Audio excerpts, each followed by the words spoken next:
Okay then, ladies and gentlemen, this is the, off-delayed BS Buster Splatoon After Party, and what the fuck is that cast? Now, this was supposed to go down 2-3 weeks ago, but life happened, shit happened, and I had to delay it for like 3 weeks. So, I mean, forgive me if I don't have the full roster here to debate and talk shit about things, but the overall plan will stay the same. I'm joined by my co-host, one of the original founders of the BS Busters, was here at the beginning, Triple M. So here you introduce yourself, Triple M. Well, ladies and gentlemen, this is Triple M, the lone wolf and fondest for games that pops out my artworks, and we might have some objection going on here. Gonna be some objection, all right. So basically, the gist of this podcast is that we're going to be talking about bad movies and bad video games that basically got praised way too fucking much when they came out. Everyone thought was awesome, and then after the fact, we realized either this stuff isn't as good as it was hyped up to be, or even it may even just suck. And we're talking about movies that are like that and video games that are like that. So who wants to go first, you or me, sir? And ladies and gentlemen, please see this as this could turn out to be very subjective. Well, yeah, it could be subjective, but we'll talk about some stuff that everyone else can agree with too. Now, what would that be? Oh, well, since Red Fox had already seen this movie, and even in freaking theaters, which I really thought that was a waste of time. But then I went with no beated breath and actually see it on cable, and it shouldn't even.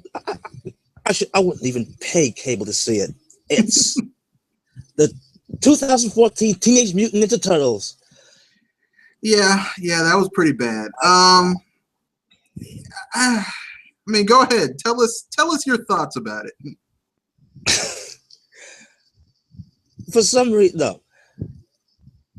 After my enjoyment of the Transformers franchise got sucked away from a name that was associated of those 2-3 movies, which is Michael freaking Bloody Bay. Yeah, that cocksucker. Yeah, that was already a red flag for me with this movie. I'm like, yeah, I wouldn't even pay someone to push me on top of my wheelchair to go to the theaters and watch that piece of that piece of shit. And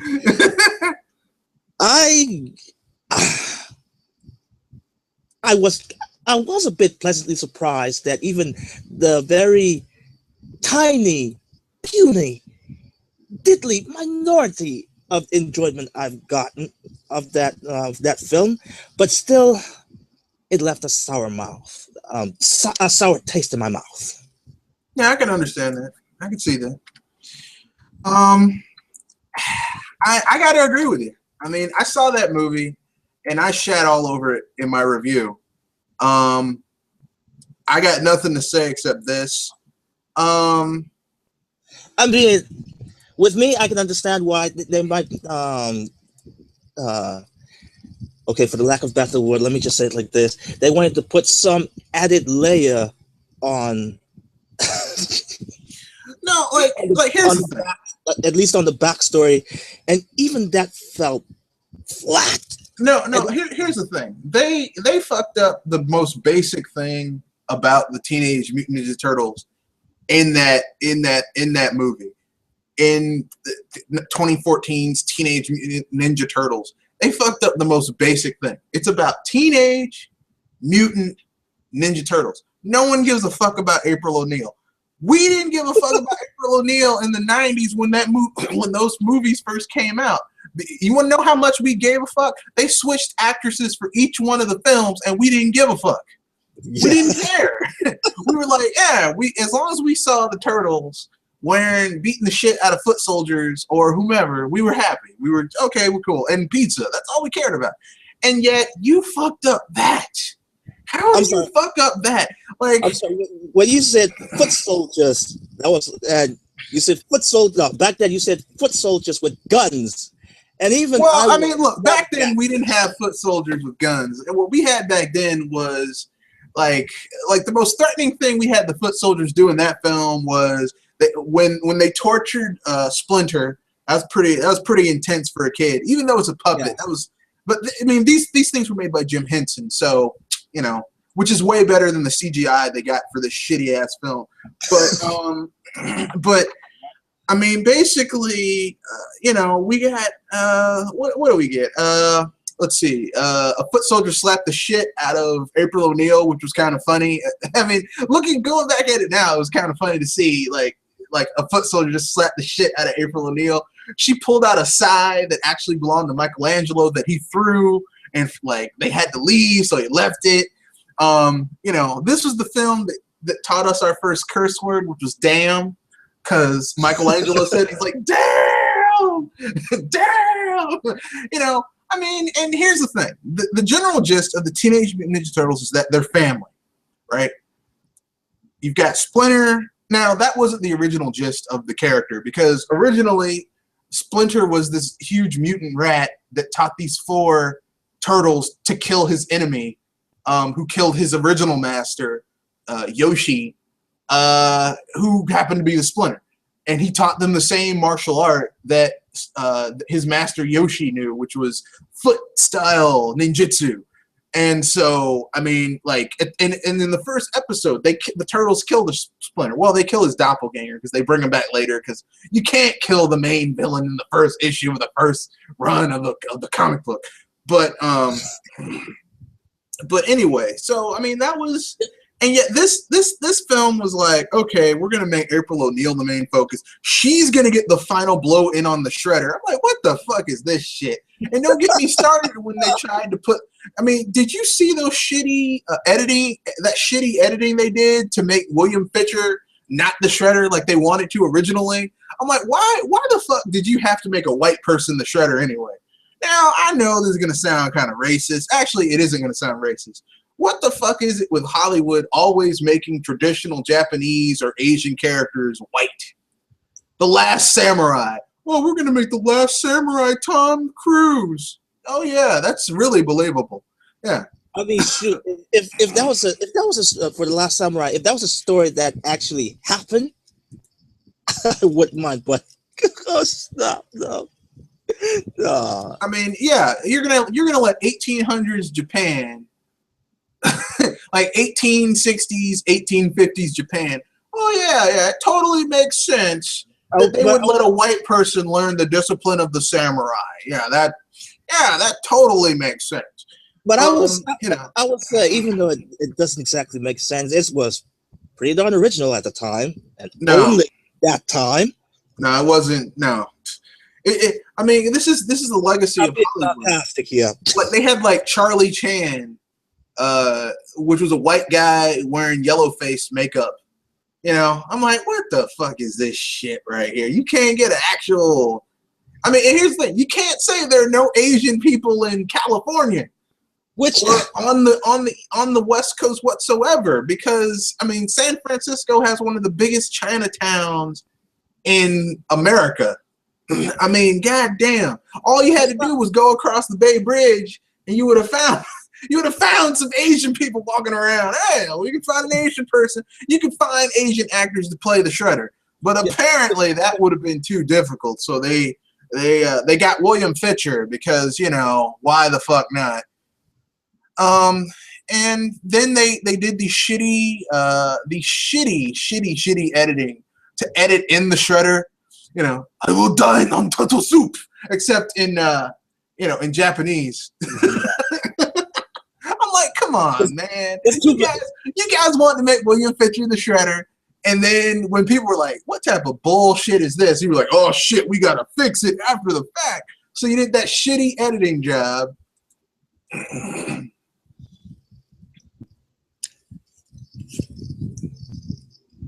you know, and here's the thing. Look, I did not major in cinematography in school, but I took so many classes in that I could have if I wanted to. And I can tell you right now, that was some of the worst. It was obvious to me that they that they edited that shit in to save them from the fuck up.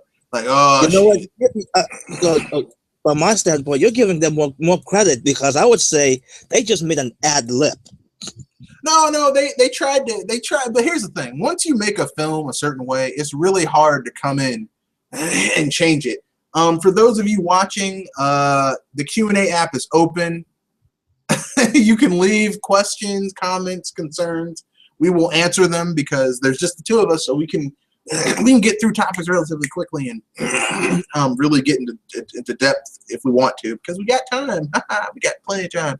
But I digress. Basically, what I'm saying about this film is this. It sucked. For the love of God. Teenage Mutant Ninja Turtles 2014 sucked. Please, for the love of God, if you're going to make another one, don't give it to Michael Bay. Don't. Heck no. But one thing I'll do give this movie credit. They actually cast a person that actually looks like Venom. Who? Not Will Ferrell. I know who you're talking about. Yeah, well, I mean, yeah, he looked kind of like Vern, but here's the thing. Like, he looked kind of like Vern, but his character wasn't Vern whatsoever. Yes. You know, like, and also that whole relationship with April, and I'm like, yeah, it's like Vern didn't have any. Didn't want to fuck April O'Neil. He wanted to steal their work so he could get ahead. What the fuck is wrong with you people? I mean, you see, like, what the fuck? Like, I don't, like, here's the thing. I would love, if I was rich, I would love, like, and I mean, like, ultra rich. I mean, like, hundreds of millions of dollars. I could throw that shit away and it wouldn't mean anything. You know what I would do? I would find something that Michael Bay grew up with and loves, and then I would make a movie about it and shit all over it, just to make him understand. You know, he's done this shit with Transformers. He did the shit with Teenage Mutant Ninja Turtles. Stop fucking ruining things that don't, like, look, I mean, you know, like, making that shitty Teenage Mutant Ninja Turtles movie is like going to someone's favorite restaurant, buying their favorite pizza, and saying, oh, you like this pizza? Well, guess what, motherfucker? And you take a shit on it. Then you're like, now you got to eat it. It's like, no, I don't, motherfucker. Man, I slapped that sucker. That's what you did. Damn Michael Bay, motherfucker. Oh, God. And then they were like, well, you know, and don't get me started on how that whole movie, they call it the Teenage Mutant Ninja Turtles. They should have called it April O'Neil and some other motherfuckers who fight, because that's what it really was. That's what that movie was. I mean, I don't know. Special edition feature fights. Yeah, I don't know what little special relationship that Michael Bay has with Megan Fox. I don't know. This is the thing that gets me. Wasn't there some trouble that was rumbling just before making that movie? They wanted to cast a white guy to play a traditional Asian character, and people were like, "What type of bullshit is this?" And so, like, they had to reshoot it at the end. Oh no, I meant that Trouble in China with Megan Fox, which well, I don't think there was trouble with in China with Megan Fox. I think if I remember correctly, what happened was that. So I was actually referencing Trouble in Chinatown. You mean Big Trouble in Little China? Yes. I love that movie, by the way. It's really good. The Rock's making a remake, but it's probably gonna suck. Oh boy. Well, I mean, look. Here's the thing. Hollywood has shown us that they suck at making remakes, because some shit just shouldn't be remade. Like John Carpenter's The Thing. That's a fucking masterpiece. You can't. Like, they tried to remake that film, and then they turned it into a fucking prequel, and it still sucked.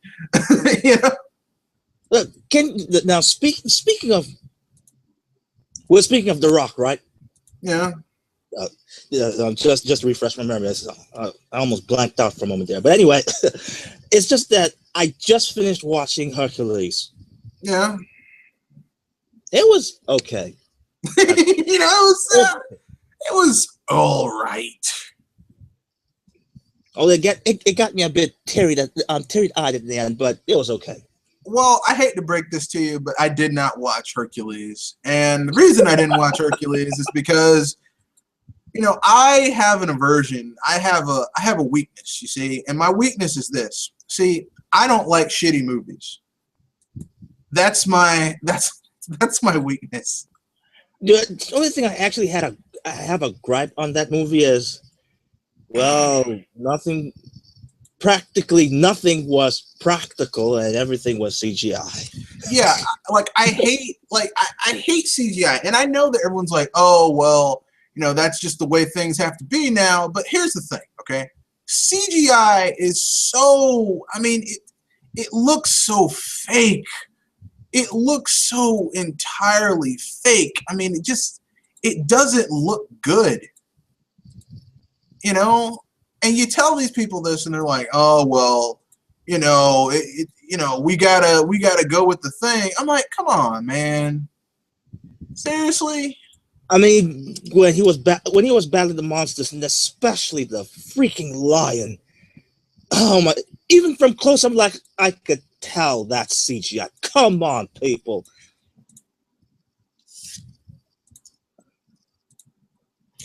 I'm just saying I don't like CGI. I think that it's overrated. I know that it's in my opinion, to me, I would rather see them just fucking I would rather see a developer just I would rather see someone producer. I would rather see them just fucking just go, you know what? We're just gonna take a movie and we're gonna make it into I want to see a return to practical special effects. Make a monster suit, make some shit actually exist, and if you're gonna use CGI, pace it. God damn it, pace your CGI, please. Okay, I'll give an example of pacing CGI. The Godzilla movie, right? In 2014, that Godzilla movie. That movie totally paced how they did CGI, right? CGI happened very sparingly, if you get my drift. You saw the monsters occasionally, and when you finally got the payoff, it meant more because you basically it was very well spaced out. It was you didn't get all this CGI that just ruined it for you, Yeah, it's too bad when I heard a lot of complaints saying that they barely haven't seen Godzilla at all, and I'm like, well, yeah, because that was the payoff. They were winding you up. They were winding you up, and then when you finally got to see Godzilla, it meant more because the whole time they're winding you up with what this character has to do and shit. The commander is back.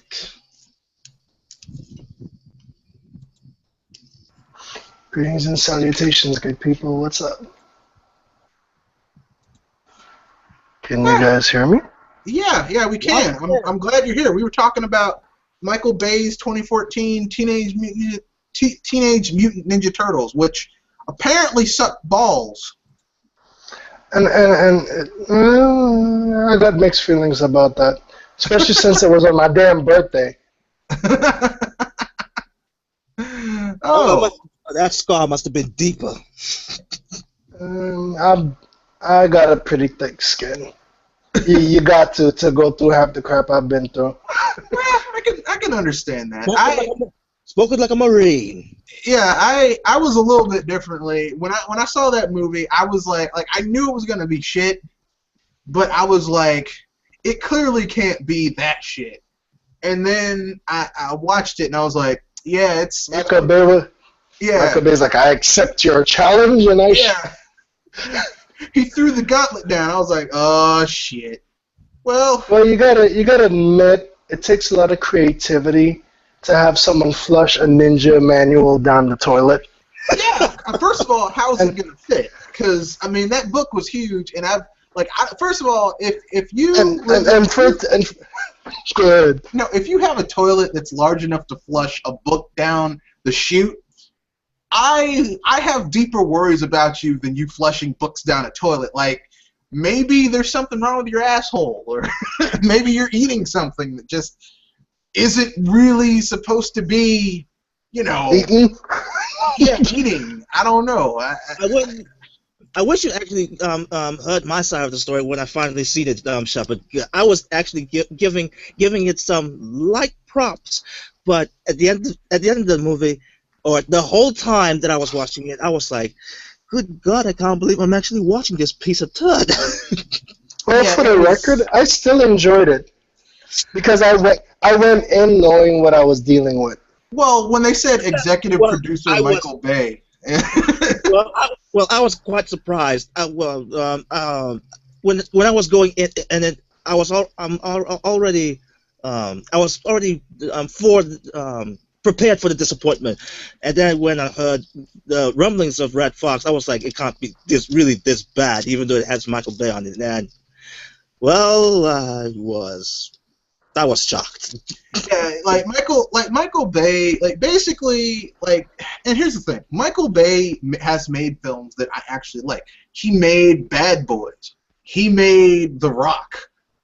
So he even made Pain and Gain, which wasn't terrible. He can make entertaining movies. It's just the problem is that if you give him an IP that already has an established mythos, or Well, see, exactly, and you see, that's the problem, and that's why I went in pretending, because I already knew what I was in for. Yeah. I gotta act like I've never, Ninja Turtles, what's that? Because if you go in knowing what Ninja Turtles is, you're gonna be disappointed. You go into Transformers when it first came out, knowing what Transformers really is, you're gonna be disappointed. It may look cool stuff, but you're gonna be disappointed. Yeah. So I learned, like you said, if it's a IP that exists, I go in acting like it doesn't exist. Because if I don't, I will have, my brain will just go. Yeah, you'll get mad. Aneurysm. Yeah, I mean, because that's what happened to me. I was like, I was like, here's the thing, right? Transformers, when he fucked up Transformers, I was like, it's hard to fuck up Transformers. I mean, people don't understand, but, all Transformers is giant robots beating the shit out of each other. And yet, he managed to fuck that up by putting humans, because here's the thing. When we were kids and we watched the Transformers TV show, there were humans in that show, but no one gave a fuck about them. Focus. No one cared. It was like, hey, who cares? I didn't mind it so much in the first one, and the second one, And the third one. and the third one. Yeah. But once I got to number 4, then I'm like, all right, where does Michael Bay live again? Yeah, because he's like, Can I mail? I mean, Explosives, he just okay. so. And here's the thing, okay? People are gonna say, well, it's an old IP. You got to do something new. I will give you another film that came out in 2014 that was a really good reboot, a really good American reboot of a classical franchise, Godzilla. I still haven't seen that. I gotta check it out. Yeah, that film is really good. And yes. Yeah, so I'm not going to spoil it for you, but it's really good. It's one of the best monster films that has come out in a long time. And, That's highly suspect, but I haven't heard anything bad about it, so. No, when I say it's one of the best monster films that come in a long time, remember when everyone's like, man, Cloverfield. And then I watched Cloverfield, and I was like, what is this shit? And I was like... Yeah, I wasn't with Cloverfield. It was okay. Yeah, everyone's like, J.J. Abrams, he's cracked the code for monster films. I was like, no, he made a shaky cam monster film that sucked. I mean, I wasn't impressed. And I'm saying this as someone who has been watching monster movies all my life. I'm talking Harryhausen and King Kong and the Gojira films and like Gojira! yeah, Which technically is Godzilla, by I've the been way. watching this So shit. y'all didn't know any better. Yeah, for Americans, it's Godzilla. Well, actually, it depending on where you were in the world when it came out in '54. Like, 55, because some places came out in '54, other places came out in '55. They called it Gigantus the Fire Monster. but That I now didn't. we call it Godzilla, or oh no, it's Gojira. Yeah, because they didn't understand what the Japanese people were screaming. Yeah. So they were like, oh! Because they were saying Godzilla. No, they didn't. But whatever, screw it. Let's keep it Let me going. put it this way. I just like it's a good take. Even though Gareth Edwards is an American, like it's a good take on the monster film. Like it's got good build up. It's got like the scientist dude who people should have been listening to the entire time, who told them what they needed to do.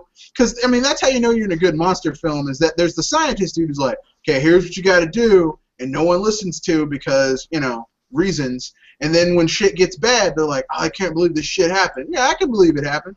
Because the scientists told you guys, okay, here's what you need to do. No one listened, and now shit's gotten raw.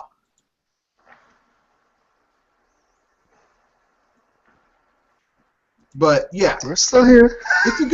It's a good film. I would advise people to go watch it because it's that good. If there is a downside to the film, and I'm not saying that there is, but if there is a downside to it, I would say it would be the pacing is a little off. But if you can get past that, it's a really good film. Hey, I'm always down for 50s movies. They're still watchable for me. Well, when I say the pacing is a little raw, I mean like for a monster film, the pacing is like you don't see Godzilla for like a good portion of the movie. Like Lots of build up. Yeah. Anticipation. Well, that's the thing too. Sometimes you gotta whip it out right at the beginning. Sometimes you gotta keep it tucked away and build a. Okay, I need to use better terminology in what I'm using, but I will. No, you can use that terminology if you want to. Mine isn't even better. I mean, the thing is like you don't see the monster. There's a lot of buildup. It's like, it's kind of like how the old school monster movies were, where you really didn't see the monster until you were like well into the film. Like you didn't know what was going on, right? And then once you got the buildup, it was like, oh shit, this shit's serious. But it took a while to get to that point, and that's basically how that film is played. Is that it's very well paced for that, I personally like it. I think that the pacing works out really well. If there was a downside to the film, and I'm not saying that there is, but if there was a downside, I would have to say the downside is that the film is a little what's the word I'm looking for? The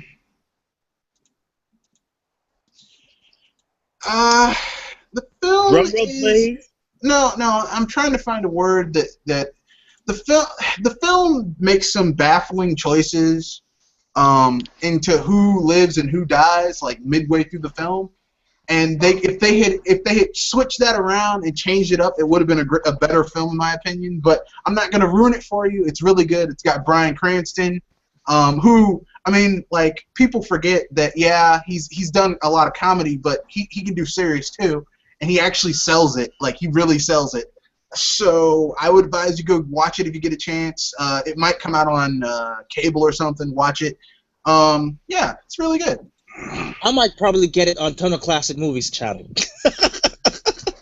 Well, I mean, if you're watching the original, the new one, I don't think you can get it on that channel, but whatever. Oh, the new one, yeah, I might as well have to wait for a while. The original. Gojira.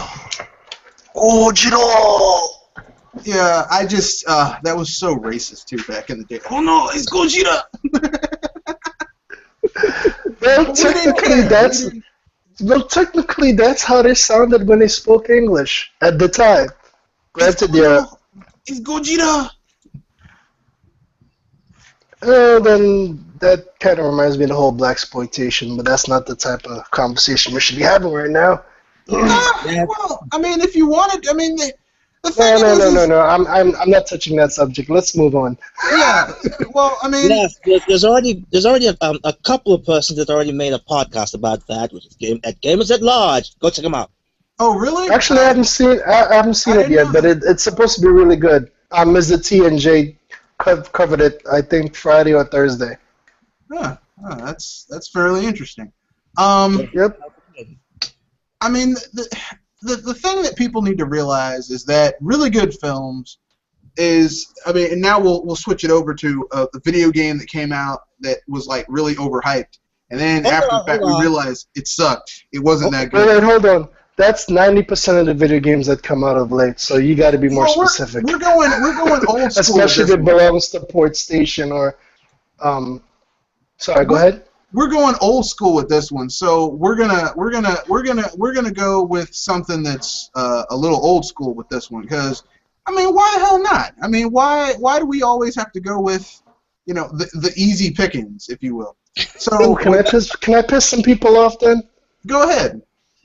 Well, since you said something that's kind of overhyped and it's somewhat old school, Final Fantasy VII. Someone already said that, and I 100% agree with you. Shields up. Yeah. Although I won't front, I am actually looking forward to that PS4 or 5 adaptation. I'm leaning to 5, since Square has been notorious of late for making the games come out forever.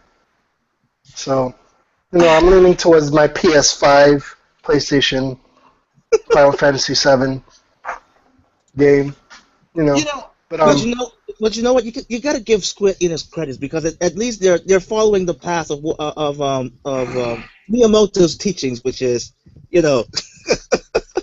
a rush game is bad forever. I'm not even gonna say that. it's slightly different. Don't insult Miyamoto, Dono. I'm not even gonna say that. What I will say is that what I will say about the film is I've got high hopes. Sorry. Yeah, you're basically, you really want it to be good. You really want it to be good. I understand that. Here's the thing, okay? Final Fantasy VII, in my opinion, of all the Hironobu Sakaguchi Final Fantasies, is like the second weakest one in my opinion. Like, with the first weakest being 10, in my opinion, just because the protagonist is someone that I personally would like to drown in a toilet. Just like hold his head in the toilet bowl. 10 isn't that bad. No, the game itself's not bad. The protagonist is just so... Oh, yeah. Titus is kind of annoying, and that laugh is the worst laugh in video game history. Yeah, I would like to throw him out of a window so that he could, from the highest floor on a skyscraper, and hope that he would land in a bed of shard of broken glass. That's how badly I don't like Titus. So tell me, how angry are you about Final Fantasy X's protagonist? Like I just said, I hate that character. It almost killed his enjoyment for the game. He killed my So what you're trying to say is you have a lot of disappointment and anger towards this. Continue. No, Titus ruined that game so bad for me that I didn't do any of his personal quests. I didn't try to get his best weapon. I kept him out of the party. The only time I put him in was when I had to I needed him in order to move on to the next area. I underleveled him. I was like, screw that guy. I don't even like him as a character. And I mean, you have a lot of rage issues, my friend. No, it's not rage. It's just you have to understand where I'm coming from. Final Fantasy. Please tell me where you're coming from. Final Fantasy used to have really good protagonists. Well, you're preaching to the choir. Or at least relatively interesting protagonists, if not good.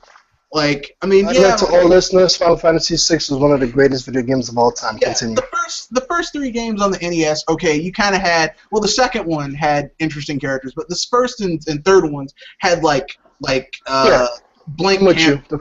Yeah, it was like Yeah, first and whoever the hell third you they want. were lackluster. Yep. Yeah, but the second one you had your own characters that had their own personalities, and then you had 4, which was when they started telling these interesting stories with interesting characters. You had Cecil, who, despite having a relatively stupid-sounding name, was a really cool character. You had Rosa, That is Kate. better. He's Howard. Well, the thing is like when you think of a heroic character saving the world, the last name I would think of is Cecil. It's like, you stabbed me. But you know what? Or Just tell maybe me. Well, maybe that's part of why they did it, because no one would like think this. that. It's like the villain's exactly. dying, and he's like, just tell me who vanquished me on this day. It was Rosa and Kane and me, Cecil. Cecil. I was killed by a guy named Cecil. Makes it Well, even maybe more if you make it sound more manly, Cecil. No, that still sounds gay. Cecil. It's like Hansel and Gretel, you know. I mean, how does that witch explain it? Yeah, and I got taken out by some kid named Hansel and Gretel. it makes his point of view even more depressing. It's horrible. And which is why I always change his name to something cool like Magnus. But I digress. But anyway, it had a very interesting story. You had characters who had their own motivations. You had Tella, who, this is where we got the term "you spoony bard," even though that was bad English localization. It wasn't. Yeah, it was. Yeah, it was really supposed to be a curse word, but they were like, "Oh, we can't say that."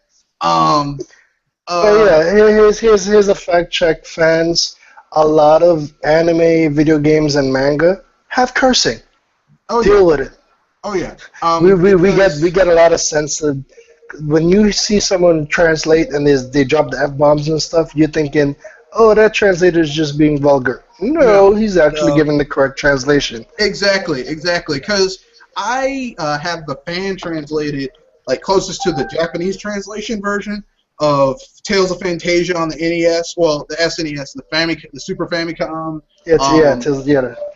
The 3 Final Fantasy games, like those games actually have cursing and sexual references. They're way better in the Japanese than they are in the US version, and I hate to say that, but I digress.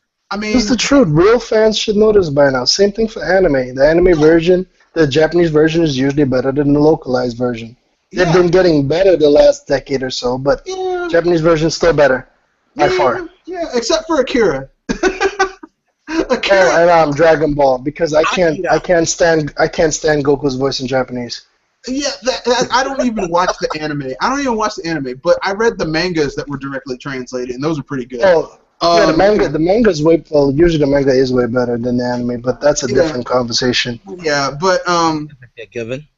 But anyway, and then we got Final Fantasy V, which we went back to kind of like blank slate characters. But the cool thing about Final Fantasy V was that it had like the best job system ever in a Final Fantasy game. Like you could break the game. It was like, oh, okay, let's see. I'll learn dual wielding from the ninja, and then I'll learn X fight from the archer, and then I'll learn like attack up by 20% from the berserker, and then I'll go to the freebooter class where I have all of those passive bonuses are applied to that one class, and then I'll dual wield like 2 of the most powerful swords in the game, and then use X fight and attack you 8 times. Drop mic, bitch. That game encouraged you. It was the first of SquareSoft saying, let's give them credit for breaking the game, and it was great. It was great. It had a shitty villain though, a dude named X-Death, which kind of was like, come on, man, you can do better than this. Huh. I'm kind of wondering if the name X-Death is actually a translation, or they just made up a name. Well, the English name for him was X-Death. His real name was probably something like Kaiser Death or something like. It was basically the final villain in Final Fantasy V was a tree. It was an evil spirit put into a tree. So it was kind of like. Thank you for that spoiler. Well, shit, man. It's been 20-something years. If you haven't played it yet, I really can't. Nothing I can really do about it. Well, I'm spoiled as well. Don't worry, don't worry. I didn't spoil anything. You just know who the final villain is. Getting to him is the fun part. And then we got the best Final Fantasy ever created, by my estimation, which is 6. You can't beat 6. I mean, it had great protagonists, great antagonists. That's why it bugs me out when people who played 6 tell me that 7 is better. I'm like, 7 has better graphics and it's larger because it's on CD format. But if you look at the actual content, and gameplay, it completely murks. I wouldn't even call it better graphics because those graphics have not aged well, whereas the pixel graphics of 6 still look relatively good. That is true. That is true. But you know what I'm trying to say. Go back and play Final Fantasy VII. I did. I bought that shit on Steam because Square lied and said that it was going to be an HD upgrade, and all it was that they stretched a 480p game to 1080p. And Wait a minute. You mean like ass? It looked like ass. They're not redrawn sprites. Yeah. I will. Like I said, I will wait until the PlayStation 5 Final Fantasy VII comes out. Maybe it'll come out for PS4. We'll see. Yeah, let me put it this way. For the record, I'm talking smack, but I'm gonna lie to you. I really am looking forward to that game. I'm looking for it too, but not for the same reasons. I'm looking forward to see how badly Square Enix fucks this up. Like I want to. It's like being in the front row. It's like those people who were in the front row seats when that tiger fucked up Roy's ass in Vegas. It's like when you go to the zoo and they're fucking with the wild animals and you're like, man, I just want that wild animal to just go crazy and fuck that dude up. Well, for me, it's more. This is me being the hopeless person that I am. I hope deep down because SquareSoft used to be one of my favorite. Well, we've had this conversation before. Yeah, me too. And I'm hoping they redeem themselves. I know logically they're probably gonna F this game up, but at least it'll be pretty. Yeah. At least it'll be pretty.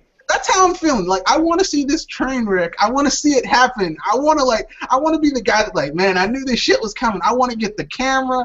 I want to put it in slow motion. You watching the train wreck. I'm gonna sit there and hope it's not a train wreck. Yeah, and if it is, oh well. I hope it's not a train wreck too. But the track record has not been good. Yeah, no, you're right. I'm gonna lie to you, and the fact that. Go ahead. Are you there? Commander has. Oh. Okay. I was going to say, viewers of young, old men and women, we just deep down inside of us, even though talk smack about this upcoming game, we really deep down in ourselves, we really hope to be wrong. Well, very deep down.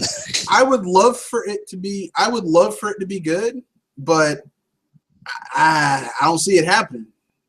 I don't see it happening. I just don't see it happening. Because the talent that made the really great Final Fantasy games is gone now, and what you've got left are people that really, in my opinion, shouldn't even be making RPGs whatsoever. Like ever. Never, ever, ever. Guess what was so bad that the Good Shepherd has cast himself away for now. Yeah. Which leads to our next topic, which is we talked about a video game that has been overhyped to hell, that wasn't that good. So, and we got some questions here, so let's get to this one. This is from Anderson Archilla. Fox is making a Mega Man movie, a live action one. Should one prepare the mass graves for the fans now or later? I say be prepared for a whole lot of bloody backlash when that movie comes out, and it's a piece of turd. Yeah, Fox, it's 20th gonna be a piece of shit. Fox does, yes, 20th Century Fox does not have a very good track record, and I'll be dang to expect that we'll actually have an even cohesive or should I say crap, I forgot. Had it on the tip of my tongue. A cohesive story. Well, I was that's one. Two. Accurate. There it is. Accurate story for. Well, I mean, it's probably gonna suck. I mean, like video game movies have not been good for a long time now, and I don't think this one's going to be.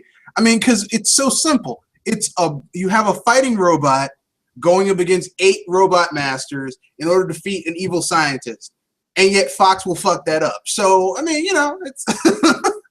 I'm not gonna watch it. I'll wait till it comes out on cable. Our next question is, which is everyone's most anticipated indie or nindy game? Fast Racing Neo, Kerbal Space Program, Hive Jump, Octodad, Deadliest Catch, and SteamWorld Heist are on the top of my list, but especially the first one. I actually am looking more to SteamWorld Heist and then Fast Racing Neo. Oh, God, I'm the other way around. First, Fast Racing Neo, then SteamWorld Heist. No, the only reason is that I like SteamWorld Dig, and I've never I appreciate what the fast racing people do, like Shinin. how they make Shinin, how they make their games, but I've never been that enthralled with them because I'm not a graphics whore. So, man, they're pushing the Wii U to its limits. I don't even think they're really pushing the Wii U to its limits. I think they're pushing it to their limits as best they know how, but I don't think they're like okay, when Nintendo pushes their own console to its limits, then it's been pushed to its limits because they built the damn thing. A third party doing it doesn't really impress me all that much. Sorry, but yeah, I'm looking forward to SteamWorld Heist, and I already have Kerbal Space Program on my PC, and Hive Jump, and I'll have to see some more of that game. Octodad, I already have that on my PC, and Fast Racing Neo, like I said, SteamWorld Heist and Fast Racing Neo. Fast Racing Neo. Yeah. Personally, I like SteamWorld Heist more because I like the first game. Our next question is once again from Anderson Archillo, one of our great Did I say top viewers? Top questionnaires. One of our great question givers. Anyone dig Godzilla's redesign from the 2014 movie? Somehow they made him realistic in design without making it awkward. What with the gills, crocodile-like features, radiation scars, made him bulkier than usual and really huge than before. Well, someone here who might pop back in hasn't seen it yet. So all I'm going to say is this. Godzilla in the new film looked like Godzilla should look. Like that piece of shit that came out in '98 with Roland Emmerich and some asshole who's like, I knew that film was in trouble because I saw the making of it. He's like, I want to make Godzilla sexy. I'm like, oh shit. Godzilla should not be sexy. Godzilla's a gigantic rage monster destroying shit. He's like the Hulk, only bigger. I'm sorry, but I think he made poor choices of words. I think he meant to say stylish Godzilla. No, he literally said sexy. He said he's French, so he literally said sexy. He's like, I want to make Godzilla sexy. I was like, oh shit. I'm like, you done fucked up now. He definitely has poor vernacular. Oh crap! Now I have poor. No, because you can't because Godzilla is meant to be big. Godzilla is like a force of nature. It's like an earthquake or a typhoon or a hurricane coming at you, or lava coming at you. It's slow, it's methodical, and there ain't shit you can do about it. That's what makes Godzilla cool. And then this asshole makes a movie where he's like, oh, well, I'm going to make Godzilla sexy. It does this bullshit. It's just fucking, despite having has Bane playing part of the Road Warrior. Anyone else still like Mad Max Fury Road? Well, actually, I wasn't that angry about Tom Hardy playing Mad Max, because all he did in that movie was just grunt. Grow. No. Look over there. Like, literally, this was the easiest acting Tom Hardy's ever done. So...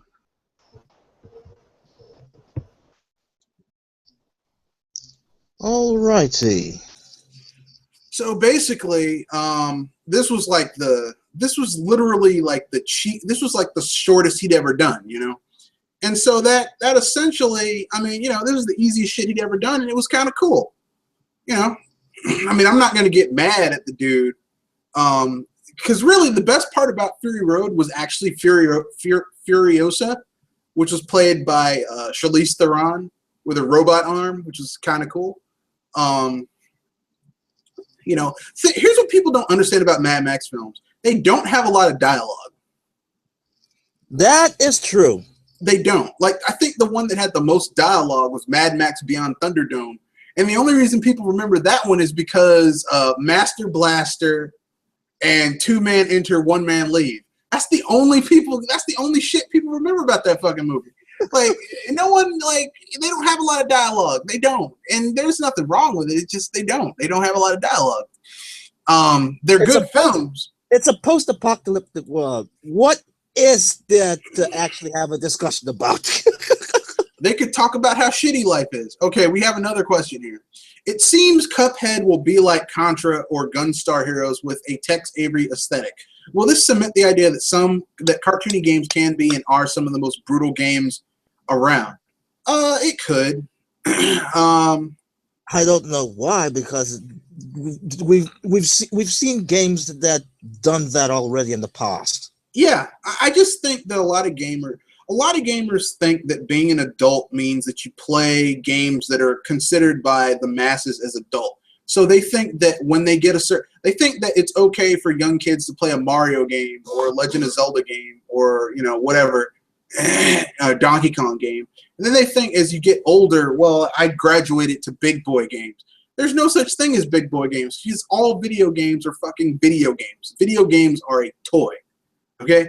You are a grown person, man or woman, or if you're, you know, whatever your gender is, you're a grown person playing with a toy. Unless that somehow that toy has some sort of subscription model, I'd say it's more than that now. No, it's a toy. I mean, it's an electronic toy. It's not like we were when we had like Teenage Mutant Ninja Turtles or G.I. Joes or whatever, but it's a toy. You're playing with a toy. I mean, people need to understand that. You spent $500 on a console, it's a toy. You spent $500 on a toy. Congratulations. You're a grown, and then like, I'm a grown ass man. You're a grown ass man playing with a toy. Good for you.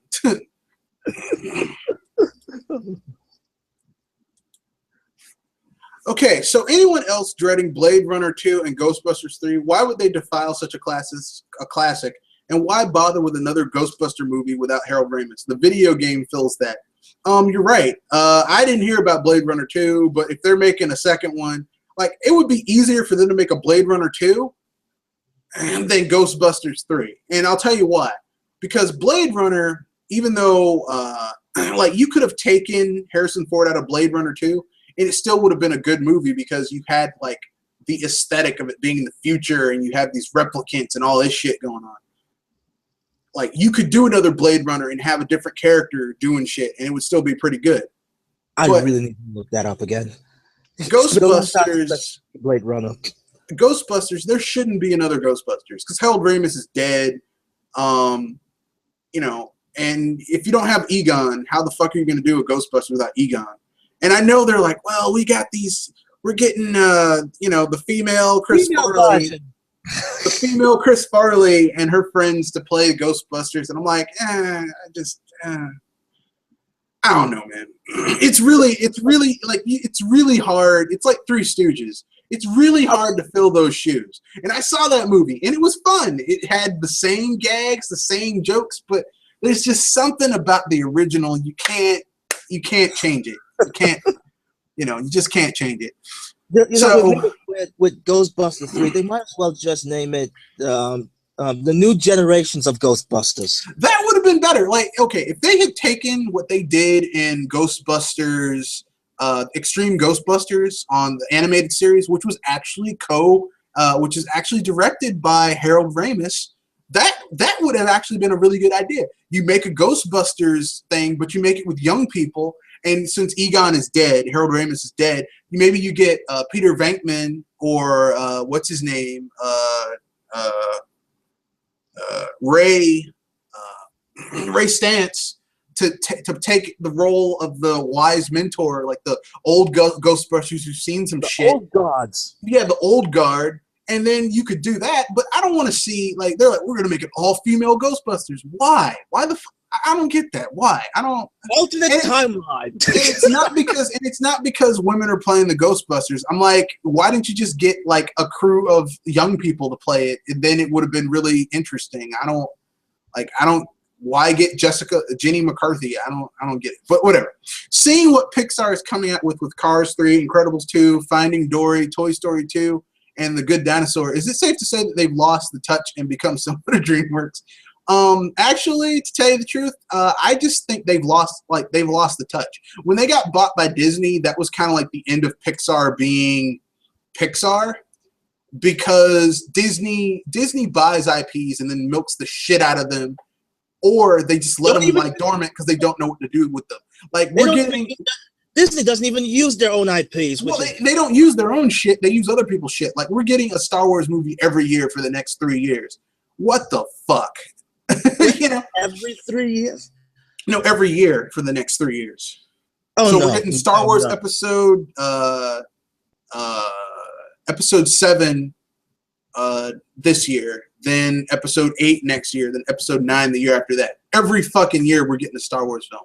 Or maybe they're going to split it with other films. I'm like, the thing that was great about Star Wars, even the shitty prequels, was that you had to wait 2 or 3 years between each film. So there was time. Like that to happen. You had time to, like, you can't just flood the market with the shit. I'm sorry. And DreamWorks is doing the same thing. Besides, they aren't making a sequel to the film that I want to see, which is the WALL-E 2, motherfucker. Oh, man. Or Up 2, That one I have yet to see it, and I want to see that. Or WALL-E 2. I don't give a shit about Dory. I'm tired of Toy Story.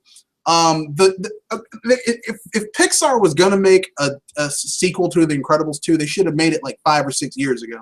And why do it fucking now? Whatever. But whatever. Actually, to be honest, with Incredibles 2, I'm just happy they're even getting there, because I've been itching to see a sequel about it. I'm just saying, it gets on my nerves with this bullshit. I'm sorry. It just gets on my nerves with all that bullshit. Like, blah, blah, blah, blah, blah. Like, me, I was never that enthralled with The Incredibles. I saw it, I was like, this is basically the Fantastic Four, except they're a real biological family and not, like an adopted family. Big fucking deal. In my opinion. I've never been that enthralled with The Incredibles. Plus, I don't like Craig T. Nelson. Is Super Mario Maker more than enough to celebrate Mario's 30th anniversary?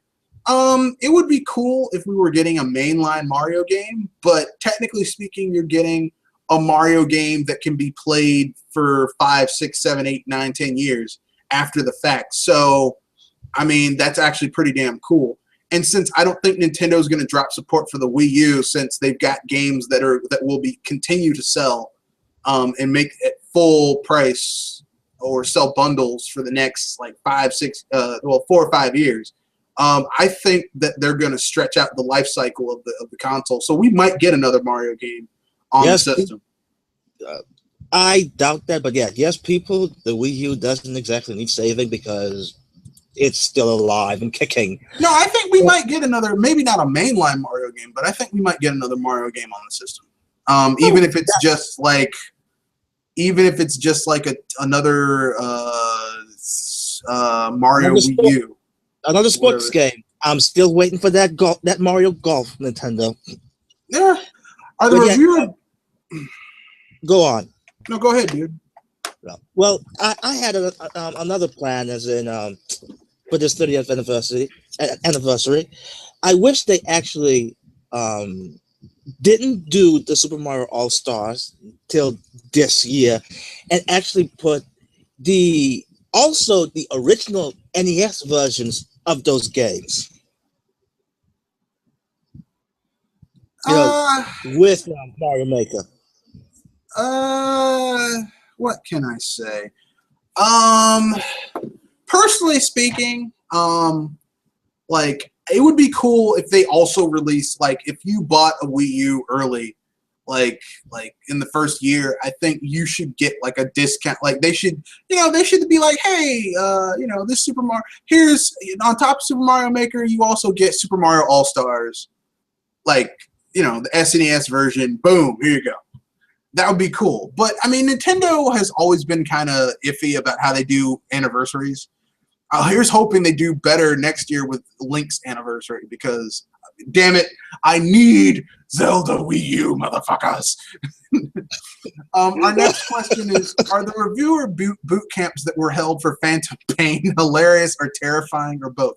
Aren't such things borderline illegal? I will answer your question, Anderson Archilla. You can ask more because we've got a little bit of time before we have to wrap this shit up. The boot camps that were held for Phantom Pain are hilarious and terrifying. They're both. Are they illegal? Not really. They're unethical. Yeah. It should be illegal, but it's not. Yeah, it's not illegal. It's unethical. It's like, okay, it's how the fuck can you give a review of something that you weren't playing in a natural state, like as a gamer would play it? You're playing it as a reviewer. It's like, how can you enjoy it? Like, there's movies that, because I'm a reviewer. Well, I don't run it. I'm a reviewer for a group of friends of mine. We review stuff, okay? And we review it under a pseudonym. We review movies and shit. And like, how can I, like, when you review something, when you review something, like, you're looking at it differently as a reviewer than if you are just watching it and you have your own ideas. And the thing is that as someone who reviews things, I have a completely different viewpoint of that type of thing. I look at things differently, and that's just how it is. And sometimes I have to remember that. And the cap off that question is sublime, transcendent, 10 out of 10. You know what? I'm not going to go for all of that. Yeah. How the hell can you score something so highly when you literally were playing it with a dude breathing down your neck, confiscating all your shit, and you had to play. I mean, you can't play something, because firstly, I don't think Phantom Pain is that good. I don't think it's that good of a game. I've seen it. You know what? You know what? On top of this, Konami also stated that Phantom Pain, this Metal Gear game, is going to be Game of the Year, which I'm like, are you freaking serious, Konami? Well, first of all, let's be frank. The Game of the Year in Western audiences is going to be Fallout 4. Let's just get just hold your horses, motherfuckers, okay? With a close second, a second might be Star Fox or Xenoblade Chronicles X. Those are going to be the games those are going to be games that are going to. Metal Gear Solid Phantom Pain isn't going to hit it, because Metal Gear Solid Phantom Pain is made by a Japanese company, and Game of the Years, Japanese companies never win Game of the Year unless it's Nintendo, and that's when there's nothing else that they can sit there and prop up over Nintendo. Our next question is from Anderson Archilla. But then Super Mario Maker, not even a runner-up? They might, for nostalgic stakes, give it, but it's gonna be Fallout 4. Unless Fallout 4 is so buggy and glitchy that it's just seriously fucked, then it might go to Nintendo. Nintendo's probably gonna take a lot of awards, because there are a lot of games that Nintendo's put out this year, like Splatoon, that just you can't ignore how fucking awesome they are. But they tend to give it to Bethesda, because they love to the Western media likes to jack off Western studios. And some games are worth it. Some games are just overrated. Like last year, they gave Game of the Year to fucking Dragon Age Inquisition, which is bullshit. Oh, come on, man. Yeah, Why did you bring that I up? have that game. That game is mediocre as fuck. Speaking of CGI, anyone looking forward to Pacific Rim 2? I'm not. You know what would make Pacific Rim good? If they made Pacific Rim cross Godzilla. I would watch that. You know, ironically enough, right now, the first film is actually on cable as we speak, and Yeah. since the release of the first trailer of this film, You know? I am not really interested. Yeah, here's the way I feel about Pacific Rim. It's basically a love letter to people who like to see giant monsters fighting giant robots. The problem is that the robots that they use were totally fucking impractical, right? Like the robots that they use in that movie were totally fucking impractical. I can't believe it. I'm actually one of those people who like seeing monsters or robot giant mechs beating up monsters, but no, I like it too. But I mean, the execution sucked. I mean, like here's the thing. I went to the movie theater to see Pacific Rim. I watched it. I'm like, the whole time I'm watching, I'm like, why the fuck are you getting these shitty robots to fight these giant monsters? You guys should have gotten Godzilla. He would have knocked this shit out in an hour. Because Gojira is the king of all monsters. Like, why the fuck do you have these giant robots? And then they had really good actors. They had Ron Perlman. They had fucking Idris Elba. Yeah. And I'm like, damn, you guys are really good actors. But my God, the premise behind this movie is shit. I mean, like, here's the thing, okay? And I'm saying as someone who loves to watch monster films. The premise was garbage in that movie. But I digress. Our next question is, I finally watched, what is this? This is from Big Joe. I finally watched Dragon Ball Evolution movie. I was laughing at how terrible it was. It was terrible. You're absolutely right. It was a steaming pile of shit. And like that movie was so bad in so many ways. I'm sorry.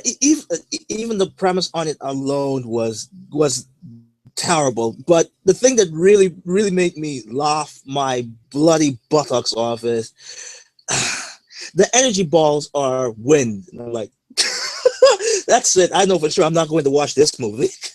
No, I'm gonna tell you when I knew that movie was a steaming pile of shit. I'm gonna tell you when I knew that movie was. I'm gonna tell you when I knew that Dragon Ball Evolution was bad.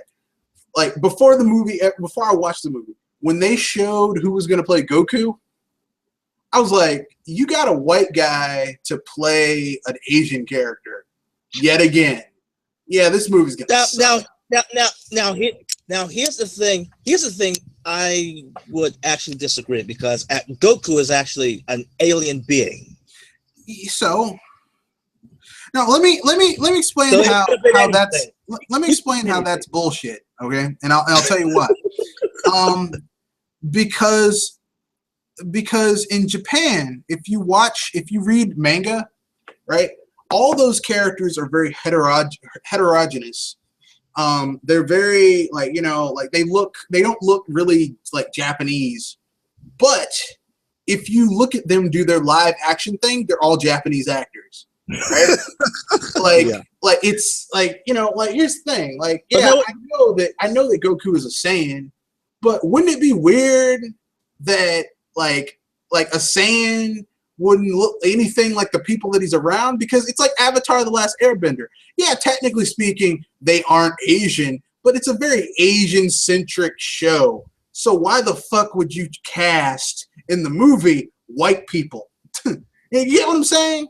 It's like you do a Bruce Lee movie, or you do like a kung fu epic set in China.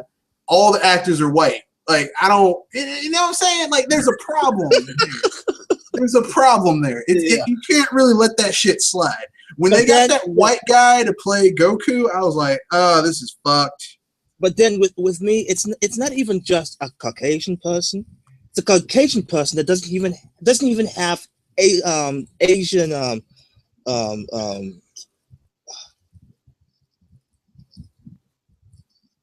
Ripes, why do I keep forgetting these words? It doesn't even have Asian aesthetics. No, it wasn't even that. The dude didn't. The dude was just like, I'm like, look, you couldn't get a fucking Asian person to play Goku. Seriously, like you just give him like a spiky wig and the orange thing and the funky ass blue boots with the orange stripe in the middle. You couldn't even do that. You just really, I mean, you got Chow Yun-Fat. Chow Yun-Fat is one of the greatest Chinese actors, or sorry, his real name is Yun-Fat Chow. But Chow Yun-Fat, one of the best actors in Chinese cinema. You got that guy. You blew your budget on one of the best action stars. Like, yeah, he's older, but he can still pull it off. Oh, yes. And you fucking made him Master Roshi, and you wasted, like, you blew your Kalarian wad on Master Roshi, and then don't get me started on what they did with Piccolo. Don't get me started on that shit. How do you fuck up Piccolo? I mean, really, all you need is a dude who just goes around with a deep voice saying, "Stop whining, you little bitch." I am Piccolo. I mean, that whole movie just sucked. It sucked. It sucked ass. They would have done better. Like, here, I'm going to pitch you a better Dragon Ball movie. Here's what you do, okay? It opens with Goku landing on Earth. Then you have him training, going through some adventures, right? You skip over his first Budokai tournament, his second Budokai tournament. The movie would center around his third Budokai tournament. That's right, the one where Goku actually wins the Budokai tournament and becomes the world's strongest. Okay, where it culminates with him fighting against Piccolo Jr., aka Ma Jr. Okay, yeah. and that would have been fucking awesome. Why the fuck would you? I mean, they fucked up the mythos, they fucked up the characters, they fucked up. I mean, just Dragon Ball Evolution. They should be embarrassed. They can go suck a dick. Sorry, fuck those people. Another question from Big Joe. I think Metal Gear might get it because people have been really into all the cinematic experience games. I don't think it's gonna make it. I think here's what I think is gonna happen with Metal Gear Phantom Pain. I think people are in the honeymoon period for that game. I think people are like within a month or two are gonna see the cracks and see how shitty it is. And I think that they're gonna be like, this game is a piece of shit. And like, or it's not as good as it's been hyped up to be. And I think that it's just, I think it's going to be Fallout 4. If Fallout 4 isn't a train wreck, it's going to be Fallout 4 for Game of the Year this year. Even though it hasn't come out yet, but they're going to give a big hand job to Bethesda because, that's what they do. It's going to be Fallout 4. Yeah. I would say with Metal Gear, I won't go as far to say when people find out that it's actually a piece of turd, it's a piece of turd. I would say it might have not lived up to its expectation, or should I say hype. What movie or what game? Metal Gear. Metal Gear. Well, I mean, here's the thing. Okay, the reason it's getting hyped up is because this is the last Hideo Kojima Metal Gear game. And arguably, because it's the last Hideo Kojima Metal Gear game, it's the last Metal Gear game. Okay, yeah, other people Konami might make spin-offs, but this is the last Metal Gear game. It's kind of like when Hironobu Sakaguchi left Final Fantasy. That was the last Final Fantasy ever made because the shit that they've been making is not Final Fantasy. It's not. It doesn't have the feeling. Now, here's the thing about Nintendo. Okay, and I know why are you bringing up Nintendo?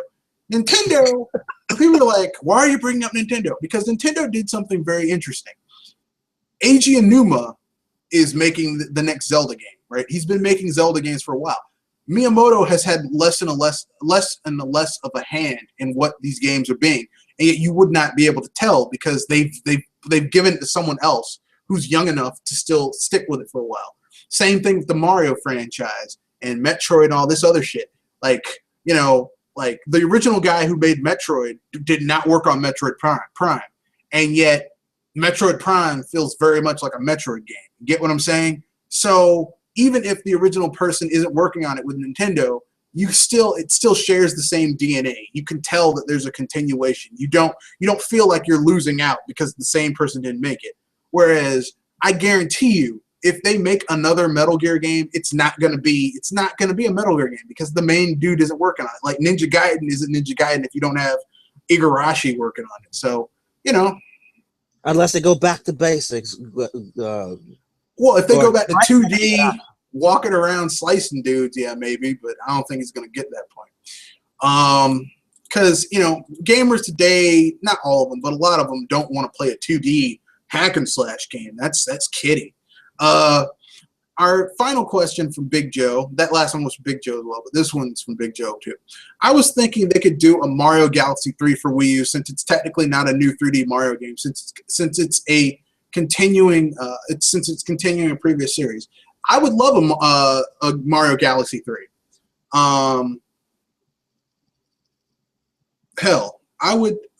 They could do a Mario 3D World too. That'd be awesome. I'm actually more inclined with the 3D sequel to 3D World. Well, I mean, I would want a Galaxy 3, but if they did another 3D World, I wouldn't be mad about that either. Listen, I like Mario games in general. My least favorite Mario game is Sunshine because it doesn't really feel like a Mario game. But aside from that, I like Mario games. So, I mean, like, you know. If they make another one for the Wii U, I'd be happy. If they make it for the NX, I'll still be happy. I like either of them either way. Personally, like I said, and I'm not going to bring up the NX except in this is passing. I don't think I think the NX is going to be more of a handheld. I think they might have a console type thing later on, but I think it's going to be all integrated with the Wii U because, frankly speaking, they're making too much money off of that thing with the amiibos and all that other shit.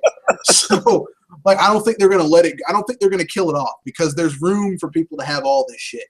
Nintendo's going to find more shit to sell us as gamers because that's how they roll. Okay, then. So, anything else you want to cover before we wrap things up? I actually have two topics at hand I wanted to share. One, and the reason why I brought the objection at the beginning of the podcast, but there's one, the whole, I guess I could say, allegations, which is debatable, of the whole Nintendo's Creators Program and the situation that Project has gotten himself into. Who? Project. Jared. You mean where he like tried to upload something and Nintendo copyright claimed it? If Nintendo did it, because it could have just been YouTube that did the shit. You know, I don't know. But then here's the thing that I quite don't understand. Well, okay, I see people when they see news like this, the first thing they're going to do is grab pitchforks and don't even ask or see it on both sides, because I'm like, okay, he monetized the video, the Super Mario Maker videos. That was my first. That was my first WTF, because I'm like, okay, if it's like that, then something is telling me that Super Mario Maker might probably on the freaking whitelist. I went to check. Dang well, it is on the whitelist. And then I have this sensation of okay, this game is on the freaking whitelist. Nintendo has made this YouTube Creators Program, and they did it in public. So it would be fair to me to ask this YouTuber, Pro Jared, and okay, before I make that question, okay, the scene is like this: that Pro Jared got the game to review. They put stipulations and guidelines, and yet still crap. What was the word they used again? Okay, for lack of a better word, bullied Project. And I'm like, okay, guidelines and stipulations, fair enough. But then, if we still monetize a video and still got ID copyright claim, maybe not all of those guidelines or rules are in there. Because and here's my question. I'm like, okay, you got a copyright claim, not strike claim. The videos can still be viewed. So my question is, Project, are you actually on the YouTube Creators Program? Because if not, then you should have clearly known that it's going to happen.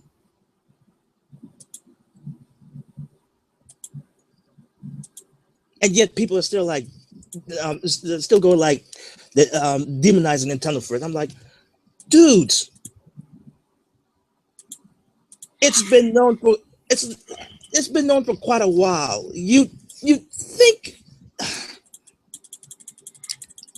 they would have figured it out by now? You know, figured it out. You'd think they already have the info on their hand. Yeah, but I mean, isn't it obvious that Nintendo Nintendo is an easy whipping boy because Nintendo doesn't talk shit. They don't bounce back. They're just like, oh, you say whatever the fuck you want. We make games, we make consoles, we make handhelds. Fuck you. And now we make amiibos. That's Nintendo. They don't give a fuck about all that other shit. Now here's the thing: if it was something like this, if Project was actually in the creators program, and yet Nintendo still did this, and I mean as in take away all the monetization away from Jared, then yes, I could say screw Nintendo for it. But if it's not like that, and Project monetized that vid without being on the creators program, you should bloody know that's going to happen. Or you should take in consideration that maybe there's going to be a game that you're going to monetize is going to be copyright claim. If you're not, he tried to copyright something that was on Nintendo's list of shit that they're like, well, if you aren't part of the creators program. And here's the thing, here's the thing, you could create a side program. Like, if you don't want to be part of their creators program, you could create another channel and have it be Nintendo centric if you really want to be part of the creators channel. Because I don't think they'd be like, oh, you can't have anything else. You got to be part of our thing. I don't think they do that. Right. But I digress, since Nintendo is the whipping boy, even when they try to do things fairly. No, it's just because Nintendo doesn't, like, it's kind of like with those social justice people. They're always like, oh, Nintendo needs to do this. Nintendo doesn't bounce back. They like, well, whatever. You can say whatever the fuck you want, whatever. Yeah. Well, on to topic number 2. This is one that's actually worrying to me because it's the Pokemon. The title says Pokemon Company sues over fan event. Yeah. The fan event was specifically stated as an unofficial Pokemon event. Now, I was like, there's got to be a good reason why. Because, like I posted in a comment before, this may be a freaking misunderstanding, like what happened with Mei Lee. And of course, that was settled. But then here, when I start reading the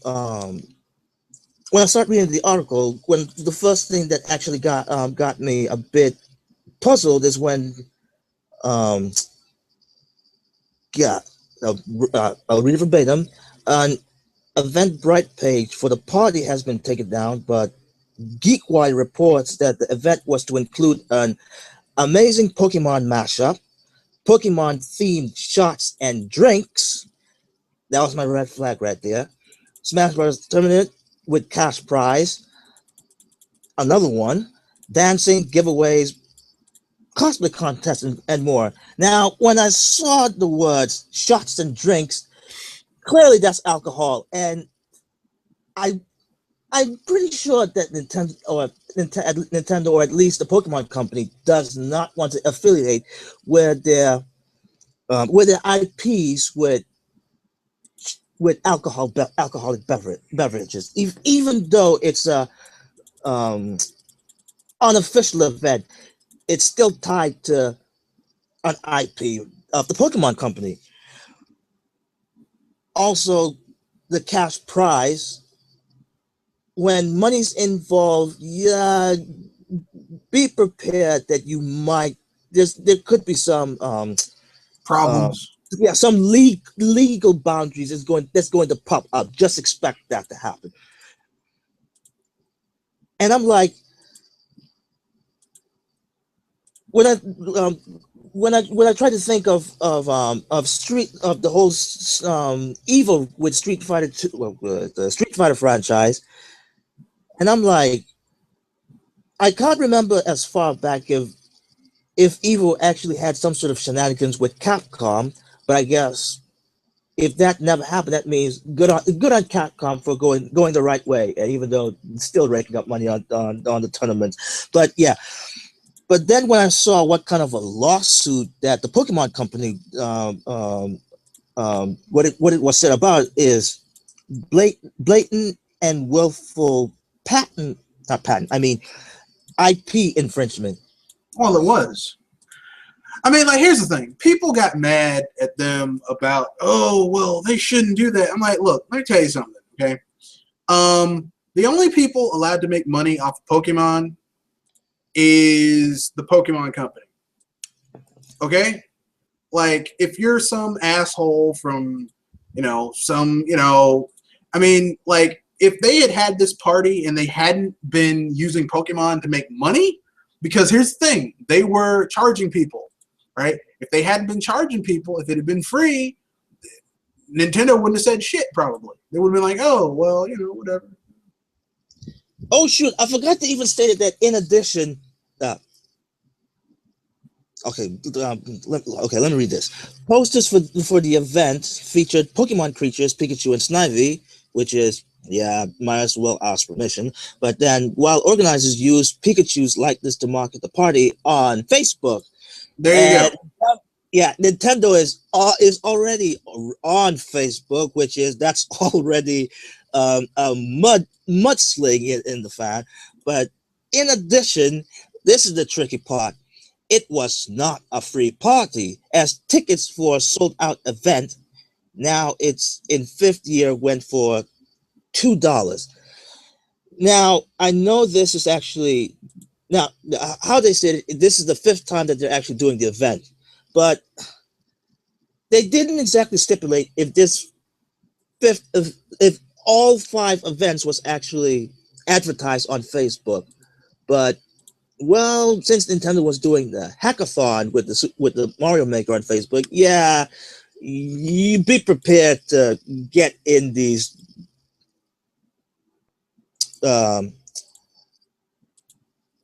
be prepared to be it's in some way to be in court. But I digress. Look, here's all I'm going to say, okay? They fucked up. I mean, that's on them. They fucked up. And for people to be like, oh, man, those people, they shouldn't have done that. I mean, you can't do that shit. You can't take someone else's work and do that type of shit with it. I'm sorry. You can't take someone's IPs and fucking use it to, you can't take someone else's IP and use it to make money. And I know they probably were only charging enough to cover costs or whatever. I mean, I'm not, I can't say, because $2, that's really not a lot of money to go to a party. I've had parties where I had to pay way more. I've been to parties where I had to pay way more than that in the cover charge. But that's aside from the point. These people were getting paid to do X, Y, Z, and they didn't. I mean, they fucked up. I mean, I'm sorry. I know people are gonna get mad, but I don't care. I mean, shit, they fucked up. That's now the thing is, I will say this: if this is the fifth time that they're doing the defenders are are doing these tournaments or these parties, let's say, for the fifth time, and only just now the Pokemon Company steps in. Yes, I could say that. Uh,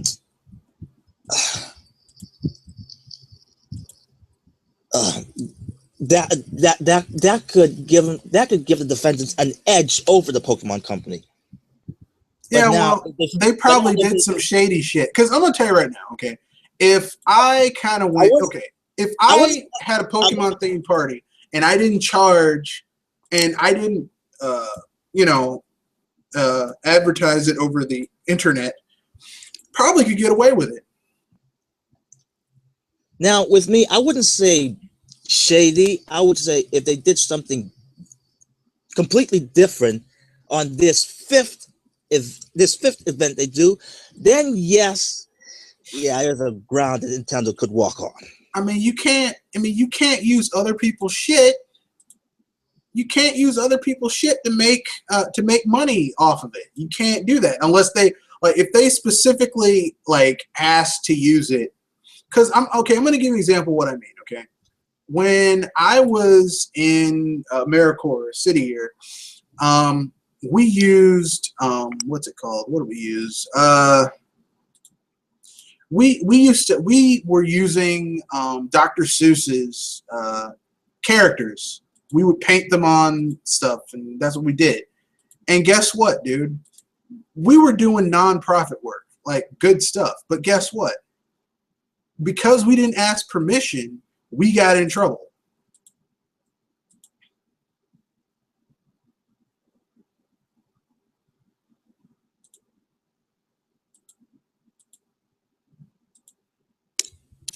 Oops, sorry, just went out for a moment there.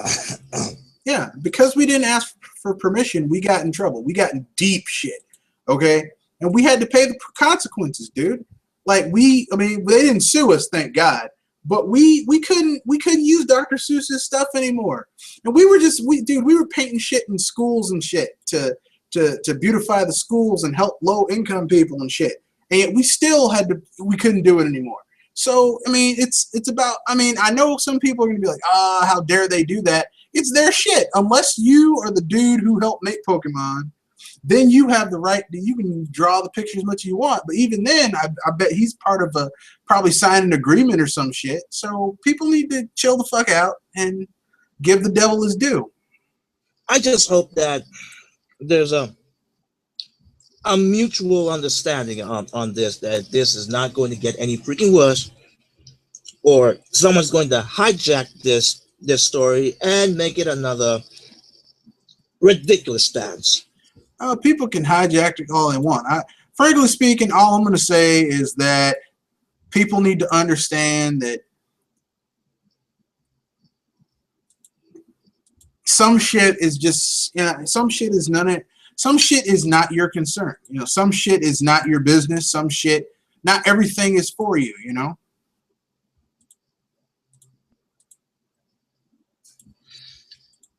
So yeah, that's how I wanted to present this. Look at all sides before people start picking pitchforks and torches and go say, burn the monster with Frankenstein. They're not going to do that. They're going to say, how dare Nintendo getting someone's ass about someone making money off of their shit.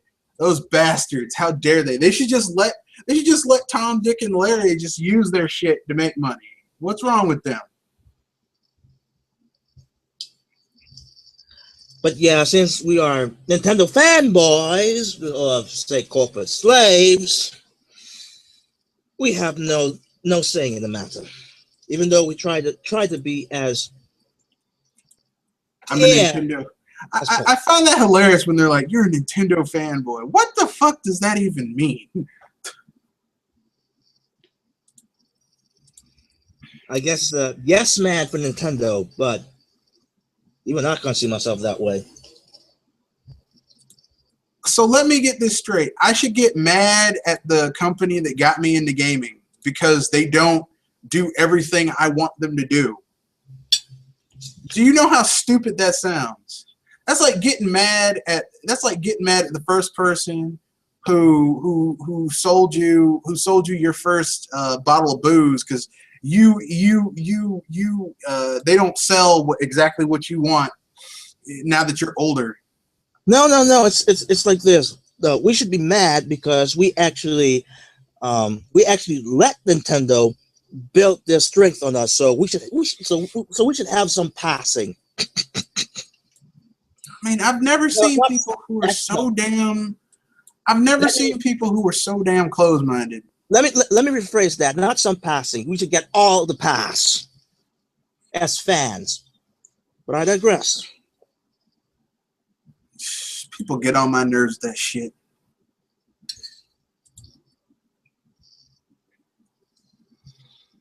With that bullshit. And say what you will. I don't do this just for Nintendo. I do this for all companies because I really like to see and pinpoint what exactly are the causes. The two sides of the there's always the two sides of the story. Which one is actually much more compatible, believable, or even conspiracies? But still, I like to see it. I like to cover all grounds and see what goes and what's not, and not go jumping on the bandwagon unless it's really BS.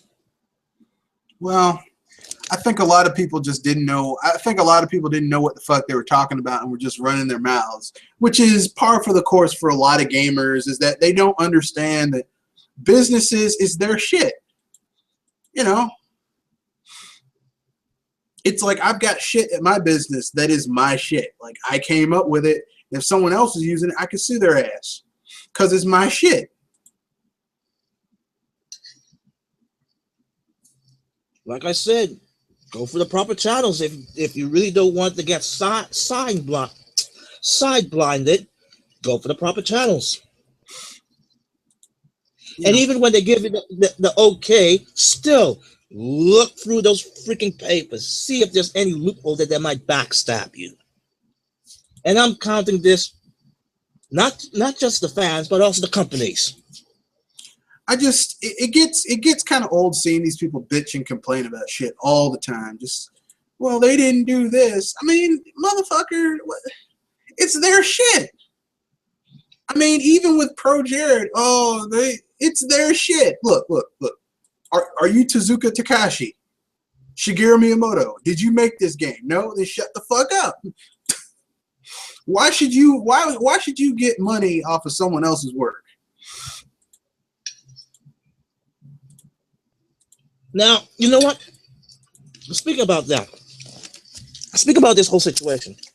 Now, this is happening with games that are still physical. Imagine how much rubbish and blunderness this would be if it's just digital only games. I think it would be terrible anyway. I personally don't like digital. I mean, I know we're moving towards a digital only future. Okay, I know we're gonna see that, but I really don't want that shit to happen, you know.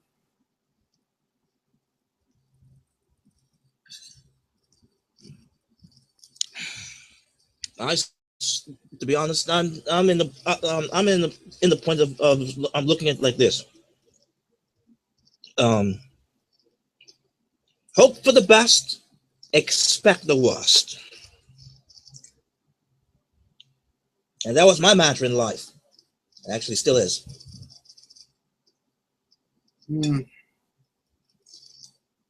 I don't like digital only. I don't think, I mean, I know we're moving towards that future where everything's going to be digital only. I don't want it to be that way. I would like to be able, like, I don't want to see everything just be downloadable only. I don't want to see that shit. I don't.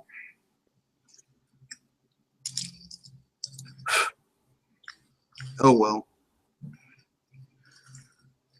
But yes, if the new age gamers doesn't doesn't even understand the value of physical stuff, well, it's going to go to Dodo, bud.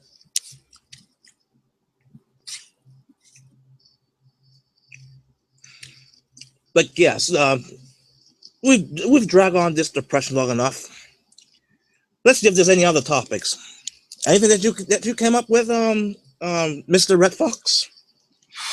No, man. I'm just trying to see if anyone has anything they want to do. I mean, anything else want to? Oh, we're joined by Kanoshi.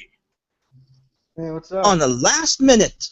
Yeah, we were about to end it out, but you got here late. So, anything you want to bring up? Any movie or video game that got a lot of praise but kind of sucks now, that you realize is actually kind of shitty? You want to bring up? Let's see. Final Fantasy VII.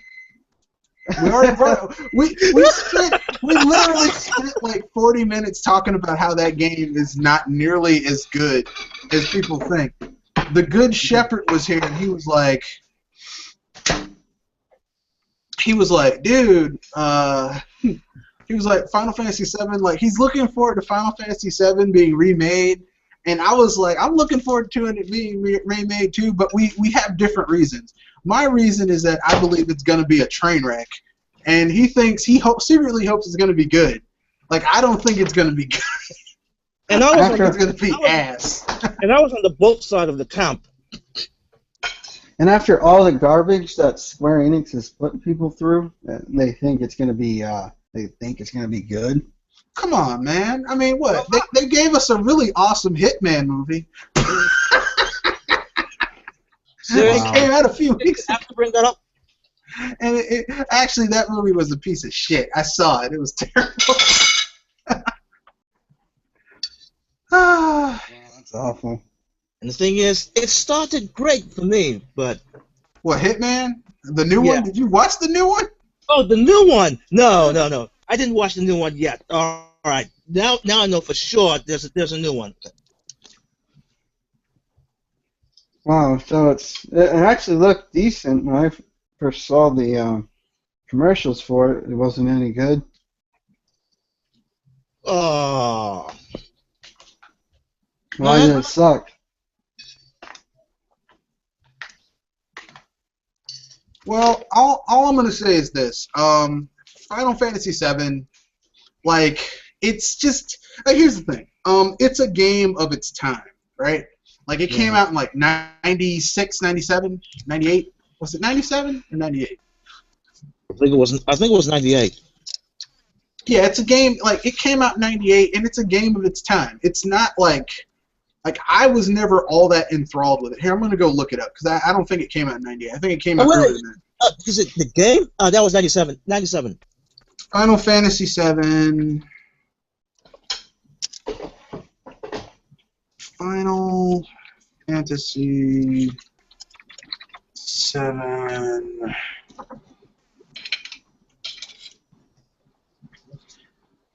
No, development started in 94. It came out in 98.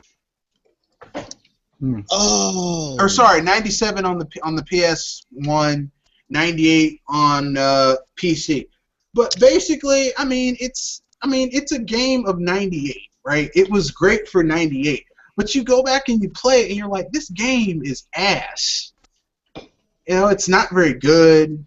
The pacing sucks. Some of the characters are shitty. Okay, Hosh? Well, speaking of better games, I started playing Evil Land 2. That game is great. It Yeah, I goes know. from a 16-bit, then you go back in time and it turns into an 8-bit game. Yep. And then you go into the sewers and it turns into a Metroidvania game. Yep. I can't wait to see what happens in this game.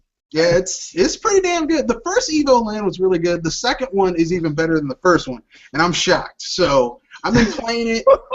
There's a portion of that game where I needed an FAQ or a walkthrough to get through because I was like, I can't solve any of these damn puzzles. And I'm a pretty sprite guy, but this shit is stumping the shit out of me. There are so many genres, pumped into that game, and it's not like any of them were ham-fisted in.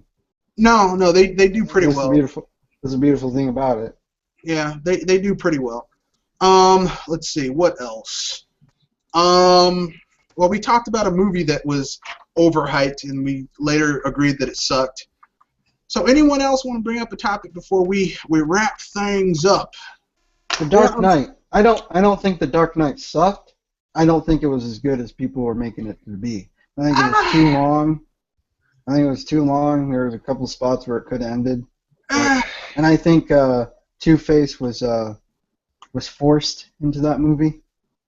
To tell you the truth, I think that The Dark Knight was the best movie in the Nolan trilogy. Yes. I thought the first one was shitty, but for a reason that most people will probably disagree with me. But I think that of all the villains that they could have used for a Batman film, Ra's al Ghul and the Scarecrow, I'm like, seriously? That's who you're going with? Ra's al Ghul and the Scarecrow? And then I can understand for Ra's al Ghul, but oh my God, how they... No, I mean, because they fucked up Batman's origins. They're like, well, he learned how to be Batman from Ra's al Ghul. No, he didn't. No. Who the fuck... Why the... I mean, of all the retconning you could do for that character, why would you draw some erroneous connection with him and Ra's al Ghul? How can you have Ra's al Ghul without the Lazarus pits? Well, that and the fact that how can you? I mean, because here's the thing, okay? I'm a Batman fan. I'm not like a huge Batman fan. I'm not like some people where they read all the comics, even the shitty ones. But even I know that Batman learned his awesome kung fu and like special martial arts skills from a guy called the Master. He's the same guy who trained Deadman and a whole bunch of other DC superheroes. And then he died. But Ra's al Ghul had fuck all to do with it. There was also that magician. Shoot. Dang, I forgot that one's name. Oh boy. No. You're confusing the Master with the ancient one from Doctor Strange. They're similar characters, though. No. I'm actually taking this part of origin story from the 90s animated series. There is a magician, but he didn't learn under the Master. There was a dude named Deadman who was trained by the Master, and then he got revenge for the Master, but because he got revenge, he couldn't reincarnate and go to heaven, so he became this vigilante superhero. Like, I don't know where you're getting this magician dude from. It's just that Bruce Wayne was being taught by numerous people, which one was the Master. Yeah, but the Master is where he got his awesome martial arts skills and shit. Like, that's the first dude he learned from when it came to him learning that part of his Batman skills. That's my point. Like, in no way did he, let me learn some shit from Ra's al Ghul. I don't know why the fuck. Not from Ra's al Ghul. No, definitely not. Yeah, and so in the second movie, I think that Heath Ledger's performance of the Joker was okay. I don't think it was that great. I think the reason they give it a lot of play is because the dude died shortly thereafter that film came out. Yep. Or was finished.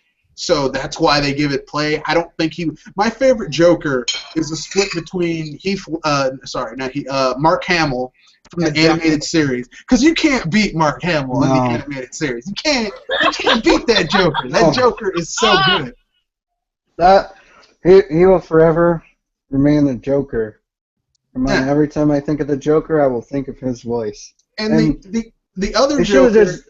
They should have just voiced over Heath Ledger with Mark Hamill, and the same thing with Batman. Because every time I think of Batman, I think of Kevin Conroy. Yeah, Kevin Conroy. Kevin Conroy. Yeah. Well, here's the thing. Here's the problem with Christopher shit. I forgot his name. Christian Bale. Here's the problem with Christian Bale. Other people have played Batman well without fucking up their voice. Look at Michael Keaton in the first two Batman films with Tim Burton. He didn't change his voice at all, and it worked out. Like, I don't know why the fuck that he thought he had to change his voice. Because, I mean, Michael Keaton did the same thing. Shit, look, my favorite live-action Joker was actually, Jack Nicholson? Yeah, Jack Nicholson. Because he was very Joker-esque for me. Yeah, he nailed it. Like at the end of that movie, he dies, and he's got this thing that lets him get the last laugh. I'm like, that is such a Joker thing to do, that you're going to get the last laugh. Even if you die, you're going to get the last laugh.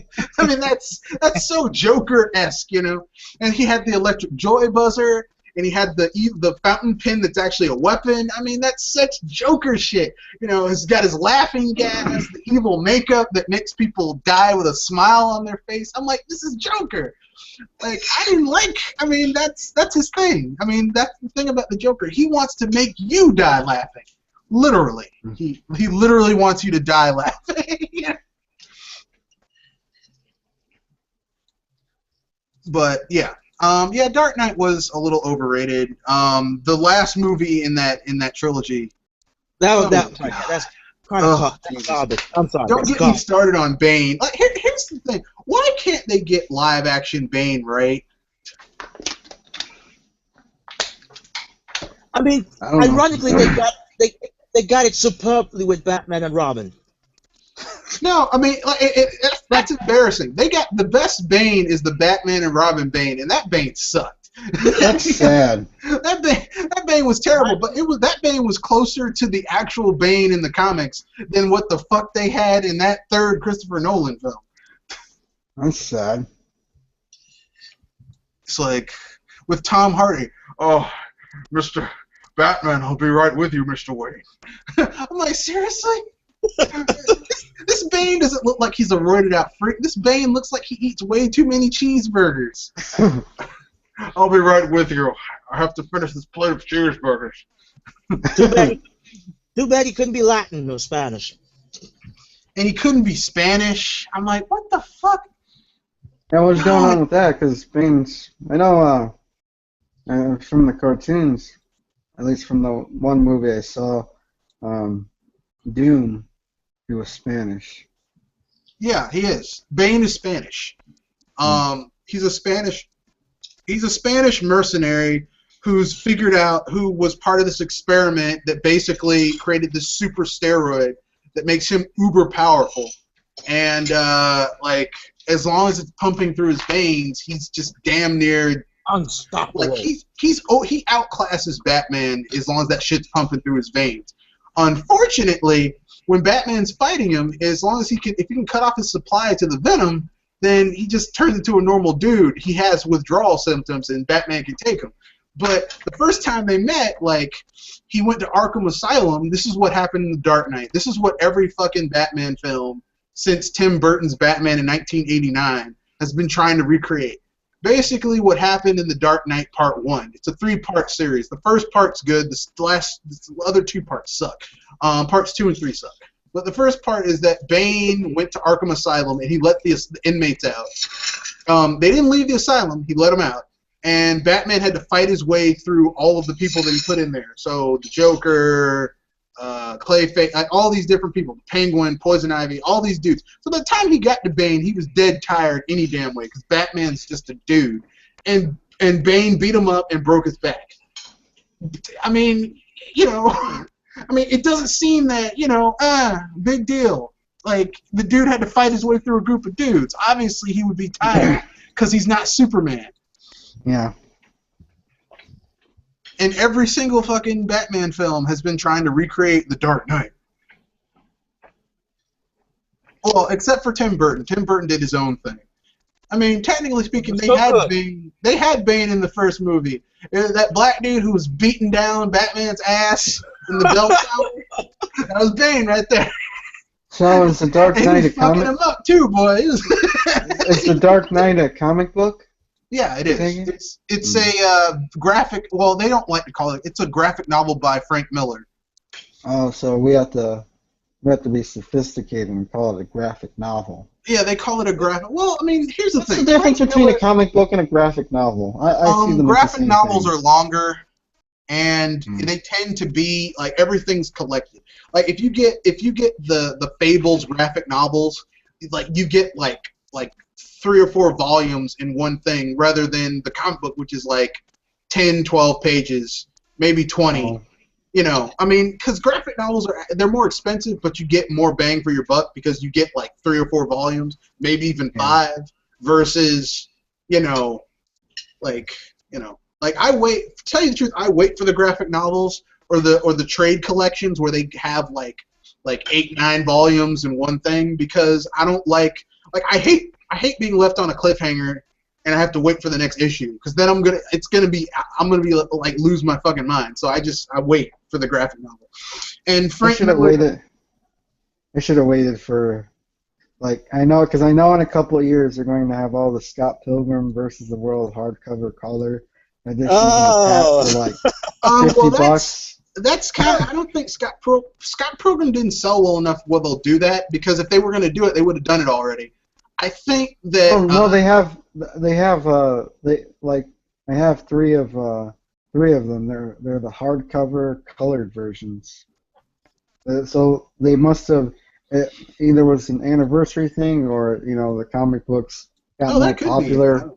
Because sometimes movies do crap on theaters, but when they come out on DVD, they become cult classics. I don't think it's going to become a cult classic. And I'm not saying this to destroy anyone's hopes and dreams, but just because, I've seen films that become cult classics that didn't do well at the box office, like The Thing, Rocky Horror Picture Show,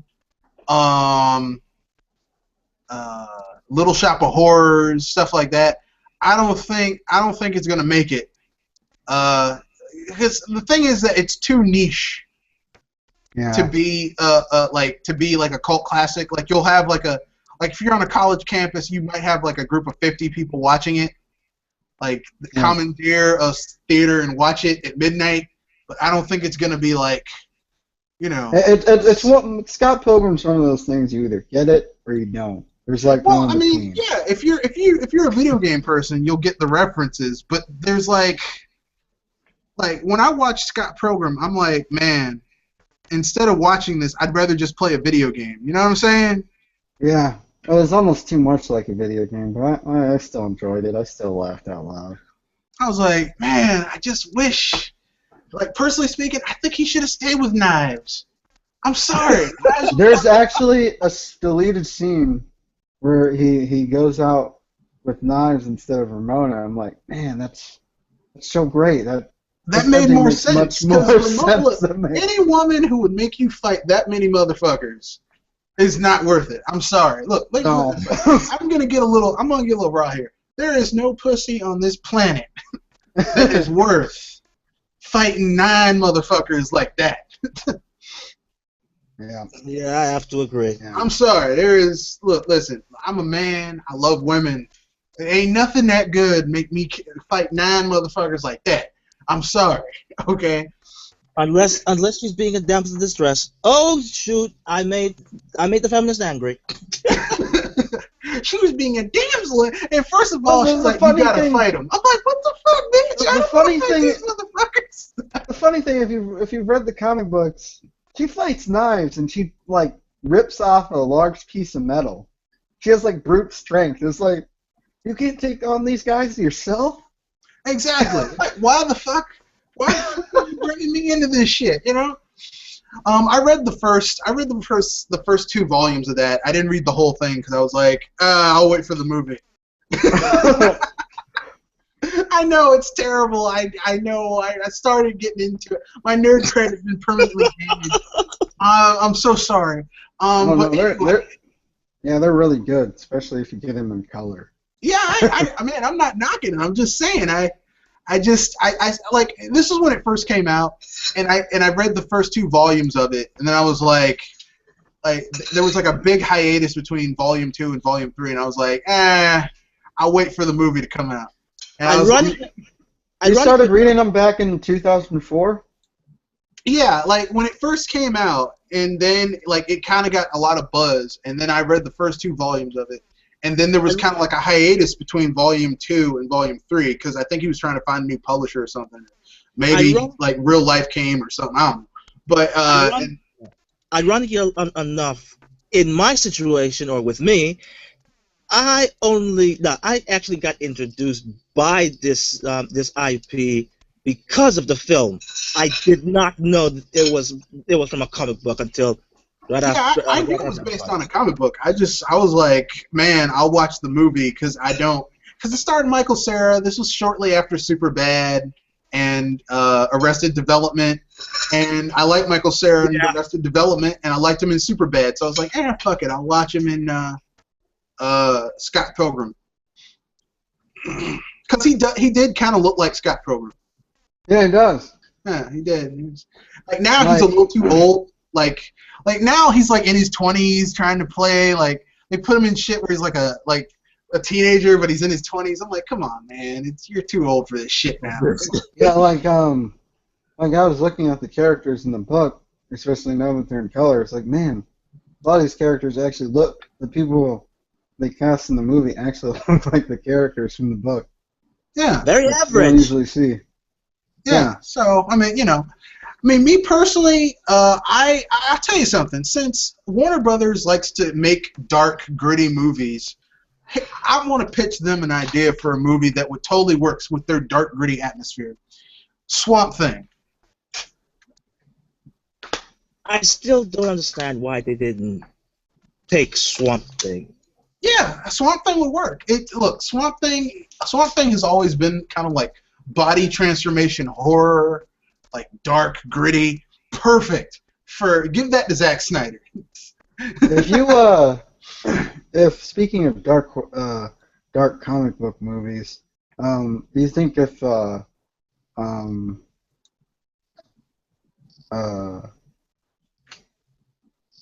forgot the name, the guy in the red suit, the mercenary in the red suit, Marvel's character? Daredevil? No, not Daredevil. Deadpool. Deadpool. You think if Deadpool does well, do you think you'll see more rated R comic book movies? We might it possibly. I hope it does well because there's some comic book characters that really like Punisher. You can't do a good Punisher movie unless it's rated R. Like you cannot give life to Wolverine unless it's really rated R. You know what I mean? Like you can't do Wolverine. Like they've done Wolverine PG-13 Wolverine, and it's too sanitized. Well, like for example, I know people have been really wanting this, like a Spider-Man movie where he's fighting. I believe the villain's name is Carnage. Yeah, like yeah, people have been wanting that for a while. You can't have Cletus Cassidy unless it's rated R because Cletus Cassidy is a serial killer, and then he gets the power of a symbiote. So he's a crazy man who gets the power of a symbiote. And here's a little secret: every time a symbiote moves to a new host, it increases the power of the new host exponentially compared to the previous host. So from Spider-Man with his black symbiote suit to Venom, major power increase. Once it reproduced and the kid went to Carnage, way more powerful than Venom. Okay? So when Spider-Man got the symbiote back, like his power went up huge amounts. And the black symbiote back for a little bit, like his power went up a huge amount. They could totally, like, you have to make this shit, it's got to be rated R. Like, if you want to do a really good Hulk movie, it's got to be rated R. And I mean a hard R. I mean, dude's getting his heads crushed like a egg in the palm of your hand, you know. Is hard R officially a thing? Because I haven't. I remember them talking about it a few years ago when the Grindhouse movies came out. Is that official now? Well, when I say hard R, I mean like when we say hard R, it just means that like you see like there's R-rated movies where it's like it's R-rated because it's got some cursing, maybe a little bit of sexual thing, but when they have the sexual thing, you aren't really seeing anything. It's implied that they're having sex, but it's not very graphic. Hard R is graphic. Like, shadow sex. Now I'll give you an example of a hard R versus a soft R. A soft R is something like what's a movie that's rated R but really isn't? I'm gonna use an '80s film, RoboCop.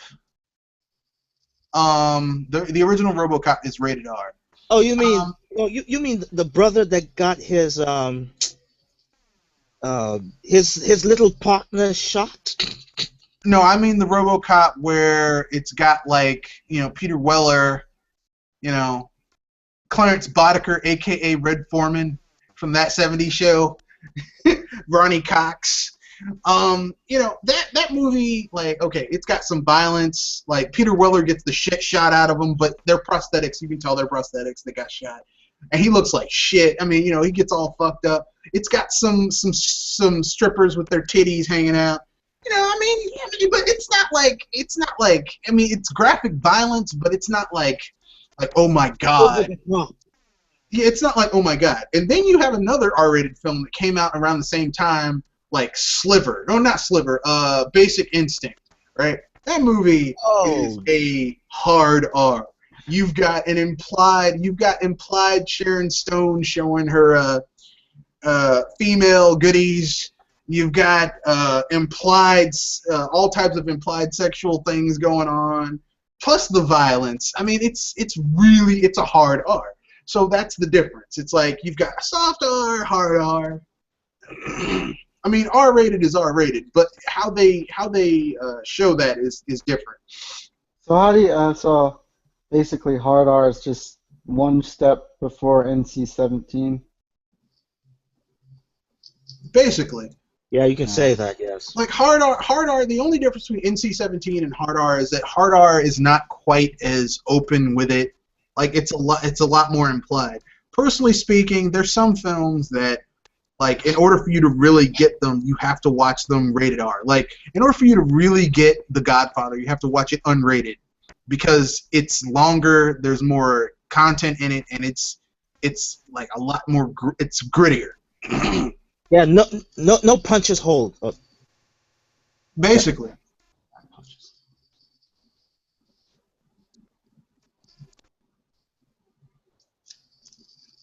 What do you guys think of the God of War series? You guys think that's another game series that was praised for the longest time? Just because I look back on it now, because I used to really like those games, and I was like, now I'm just like, eh. I'll be frank with you. I used to like God of War. I mean, actually, no, I take that back. I used to think God of War was perfectly serviceable. The problem with God of War is that it is overrated. But it's not a terrible game within of itself. God of War, and I'm just gonna say it like it is. God of War is basically Devil May Cry for dummies. Yeah. Right? Like, okay, Devil May Cry. You play Devil May Cry. You have to learn all the combos. You have to learn like how enemies react to certain things because some combos work well on some enemies. Other combos will get your ass handed to you by certain other enemies. So you can't know only 2 or 3 combos. God of War, you can beat an entire God of War game on the hardest difficulties, only knowing 2 or 3 combos. Yeah. I mean, it's a game for people who just don't want to. It's like you don't want to get that involved. You don't want to do a lot of shit. You just want to play the game, beat it, do whatever you got to do, go home. Or just introduction to button smashing until they, pass I mean, on the hardest difficulty, you can't just button mash. But if you know 2 or 3 combos in God of War, you can beat it. Like, you really don't need to learn any of the other ones. Whereas Devil May Cry, or another game that's kind of like the successor to Devil May Cry, at least Devil May Cry as it used to be, Bayonetta, right? Like, the dumbed down version of Bayonetta is God of War. You have this angry, bald-headed white guy who's played by a black guy. Yeah, there's a black guy who does the voice for Kratos. He yells and screams, and like he's always angry. And the thing is that Kratos, everything that happens to Kratos, he brought on himself. Like, everything. Like, he's like the worst protagonist. It's like, you brought this shit on yourself, motherfucker. Yeah, I don't think he was, I don't think he was that great of a character. He was always angry. There was no any real character development. It was just going through, killing all these deities and then destroying the world. I guess you can count that, ultimately he decided at the end to atone for all the stuff that he's done, but I don't know. God of War 3 just ended very badly. The thing is that the protagonist, like I said, he brought everything on. Okay, his family dies, but that's because he worshipped Ares. If he hadn't worshipped Ares, his family would still be alive. Like, he's like he like at the end of the first movie he kills Ares, and then he becomes the next God of War. And then the second one, he loses his powers, and he's got to fight what's his name? Uh-oh. We got some feedback. Hold on. We got two Kenoshis here. Dude, you use clone jutsu? I didn't know you could use clone jutsu.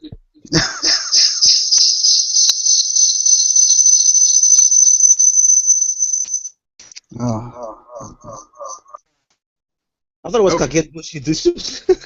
Okay, I think he's switching up the thing. No, it's just the thing is that these people just don't understand that shit changes. Shit changes. Shit. People have to go do shit. Shit changes, and I mean, God of War didn't change. It's the same game in every damn game. Yeah, the graphics get a little bit better, but it's just this angry white guy going around killing shit in the most vicious way possible. Not to mention, he's killing characters who should, by all rights, be able to kick his ass. Like, he killed Hercules. Come on, man. Hercules. Get out of my face with that shit. Can't even team up with him. No, outright kill him. Kills the Titans, kills everything, kills Athena, kills Zeus. I mean, this game is so unrealistic. It goes against Greek mythology. And here's the thing, like I took a lot of Greek mythology when I was in high school. I did like all of these AP courses on Greek mythology because I liked it that much. Oh God. Kid Icarus. Continue. Well, Kid Icarus has nothing to do with Greek mythology, but whatever. Like nothing to do with mythology. He just has the name Icarus. He just has the name Icarus. Oh, He doesn't. I mean, at least they created their own shit. Like God of War just butchers mythology, Greek mythology, which is embarrassing. There's a difference between remixing and being inspired by something and just completely butchering it and turning it into something that it really wasn't. Because I know there's a person when I was playing God of War 3, and he was he was kind of upset because he was a big Greek mythology buff like you were, and he's like, man, this is not how these enemies are supposed to act or do. What are they doing? You know, it's just. Well, I mean, here's all I'm going to say about that. It's David Jaffe, and the thing you need to understand about David Jaffe is that he's a fucking tool. Okay, David Jaffe loves to run his fucking mouth, but he doesn't know shit. You know, he's always talking shit. You know. Oh, a lot of his he's creating this new game called I don't remember what it was called, but looks kind of interesting, but yeah, at the same time it looks kind of childish too. You're just looking at it from the outside, man. In the sense that I just don't know. It just seems like because the whole thing takes place in a teenager's book. And it's just an angry, rambling teenager. A lot of if you've seen the trailer, I don't remember what it's kind of weird because it looks fun to play, but yet it looks like it almost looks. It looked like Mad World. It's like his version of Mad World, I guess. Yeah, I'm like here's the thing. David Jaffe, in my opinion, is totally fucking overrated. Like everyone's like, oh man, David Jaffe, like his games, like okay. He made Twisted Metal. Twisted Metal is overrated. He made God of War. Like his games are fun, but they're overrated. Because after a while, Twisted Metal, Twisted Metal is a sick game. Like none of the characters are actually good, and even the good characters are kind of assholes. God of War, your main character is a dick, is a total asshole. Like literally, the end of God of War 3 is that he kills himself because basically. Like, there's nowhere you can go because there's no redeeming this asshole. So, basically, David Jaffe's games have a very distinct point of view where you're this asshole and, you know, it's like you got to kind of sort of, you know, do the best you can, you know? I don't know. I don't really particularly mind that protagonist if you're trying to be comedic about it, but The problem is he's being super serious. Yeah, and he's always angry. This dude gets in a threesome, no, a foursome, 3 beautiful women, has sex with all of them, restores his health, still pissed off. I'm like, what? And mad, angry sex. Like, come on, man, what the fuck is wrong with you? I don't care how bad your day is. You have sex with 3 hot women, you're gonna have a smile on your face at least for an hour afterwards. What other games did you guys talk about? No, just Final Fantasy VII. John Carpenter. Final Fantasy VII was the big one. We talked about how Final Fantasy just is not what it used to be at all. Also, Dragon Age Inquisition. Oh God, that piece of shit! Don't get me started. Yes, I have to bring it back up. Yes. It's fucking piece of shit. Piece of shit. I'm sorry. Dragon Age Inquisition, that piece of shit. I remember when BioWare made really good games. They don't make good games anymore. Yeah, it seems to be a lot of this industry these days. BioWare, Capcom, Konami, the Sega. No, Capcom can still make good games. Look how they made Monster Hunter? Monster Hunter. It's just, the thing is that, like, there's certain people at Capcom who do their fucking job. Like, Street Fighter. They better feed that man, like, steak every night. Yeah. They better under his desk. Like, he unzips his pants, pulls his pants down, sits down at his desk, and she just goes to town. Like, every day, every time he comes into work. Like, that's how they need to treat that man, right? Yeah, because, like, he is the savior of that company. Yeah, because he's the only one who's fucking making money. Like, he's the only dude. He's the only person at Capcom making them fucking money. So they better kiss his ass. Like, he goes into work. The owners of Capcom come down. He pulls down his pants and bend over, and they kiss his ass every day he comes into work. But come on, guys, let's not forget Ace Attorney. Oh yeah, and the Ace Attorney guy. Those two dudes, they need to, like, Capcom needs to totally kiss their ass. You know, like, please, thank you. Games are is they're both on Nintendo platforms. Well, I mean, it's that and the fact that they have a huge fan base. Like, Monster Hunter has a huge fan base, a dedicated fan base. They do not care. Like, Monster Hunter left the PSP and went to the DS, or, yeah, no, 3DS. And they have grown that franchise. They've grown the shit out of Monster Hunter. Ace Attorney started out on Nintendo platform.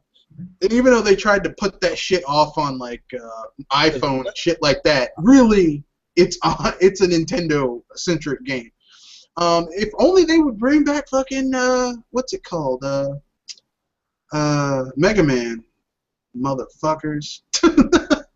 And Breath of Fire. And speaking of mobile games, it seems like a lot of the better mobile games are like $15, $20. Don't sell well on mobile at all. So why not bring them over to the Vita and the 3DS where they would actually sell better? Because people aren't going to pay $15, $20 for a mobile game. Because people are fucking stupid. I mean, let's be frank, okay? Me personally, I would never spend, like, why the fuck would I want to pay $15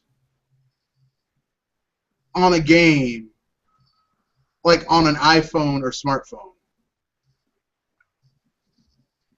Well, if it's really that good and content heavy. Like, I don't get that. That makes no sense to me. Because the thing about smartphone is that you just want to sit down, play, like, do whatever you want to do, and then, like you're talking 10. You want to spend 5 to 10 minutes on a smartphone game. And I'm going to be honest, I have smartphone games. I don't want to spend any more than 5 to 10 minutes on them. Like, I'm not going to be spending hours and hours and hours and hours and hours on a fucking smartphone game. I got other shit to do with my time. Well, you got those people that has to wait in line for, like, what, 2-3 hours? Like I said, I mean, you know. Sorry about that stupid phone. I've done it. I mean, I have smartphone games. Like, the most time-intensive smartphone game I have is Puzzle and Dragons. And even then, that game is not really like since I got the one on the game on my 3DS, I don't even play the one on my phone anymore. Because the one on my 3DS, I don't have to give them a goddamn dime. I can play it as long as I want. Whereas on the thing, it's microtransaction up the ass. I was like, I'd rather give you $40. I'd rather give you $40 and just for 2 games than play than pay $5-6 every week for weeks on end. Yeah, that's gross. I don't know. I wonder when the mobile bubble is gonna pop. It's already popped. It's already popping. I mean, look at all the mobile people that are trying to get their shit. We're gonna make a console game. We're gonna put a game on a handheld. Because the mobile market is not what people think it is. Everyone, all these big developers, oh, we're going purely mobile. Konami, Capcom, we're gonna put this shit on mobile. Square Enix, we're gonna put an RPG on mobile. Motherfucker, please. Sorry. Yeah, I don't. That's pretty. Yeah, because the Apple Game Store and the Google Play, it's all just been handled pretty crappily. Like Google and Apple just don't know anything about developing games. Well, Google, at least with Google, it's just a waste of time. It's just like who the fuck cares? Would you actually be, or would anyone actually be surprised if another big company wants to buy out Nintendo in the near future? Well, they could try, but I don't think Nintendo would allow it. Hey guys, I think they're gonna have a Super 64 Mario template in the Mario Maker game. Because I'm watching something on Game Explain where I don't know if somebody did some hacking or something, but they found Battlefield in Mario Maker. I don't know, man. Like here's the way I feel about it. They probably might unlock that shit later because Nintendo, they've been on a kick lately since Splatoon dropped where they just will add shit for free as you go along. So they might unlock it. I don't know. Me personally, I wish they'd add Mario 2 and Mario 2 as in Super Mario USA? Yeah. The one with Toad and Wart and shit. Oh no, I was wrong. They just recreated a 2D version of Battlefield in the 64. That's all it was. No. But I wonder if they are gonna add stuff like that in the future. Well, it's Nintendo. They can do all types of stuff. What I will say is that they need to get a new CEO because I'm telling you something, man. Genyo's going fucking crazy. Genyo is not fucking around, man. Who's Genyo? He's the dude right now who's in charge. Takeda. Genyo or Genyo Takeda.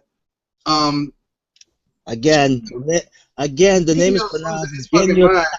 What is he doing? I don't know, man. He was the person who was actually more into. He's the hardware guy. Yes, the hardware. Yeah.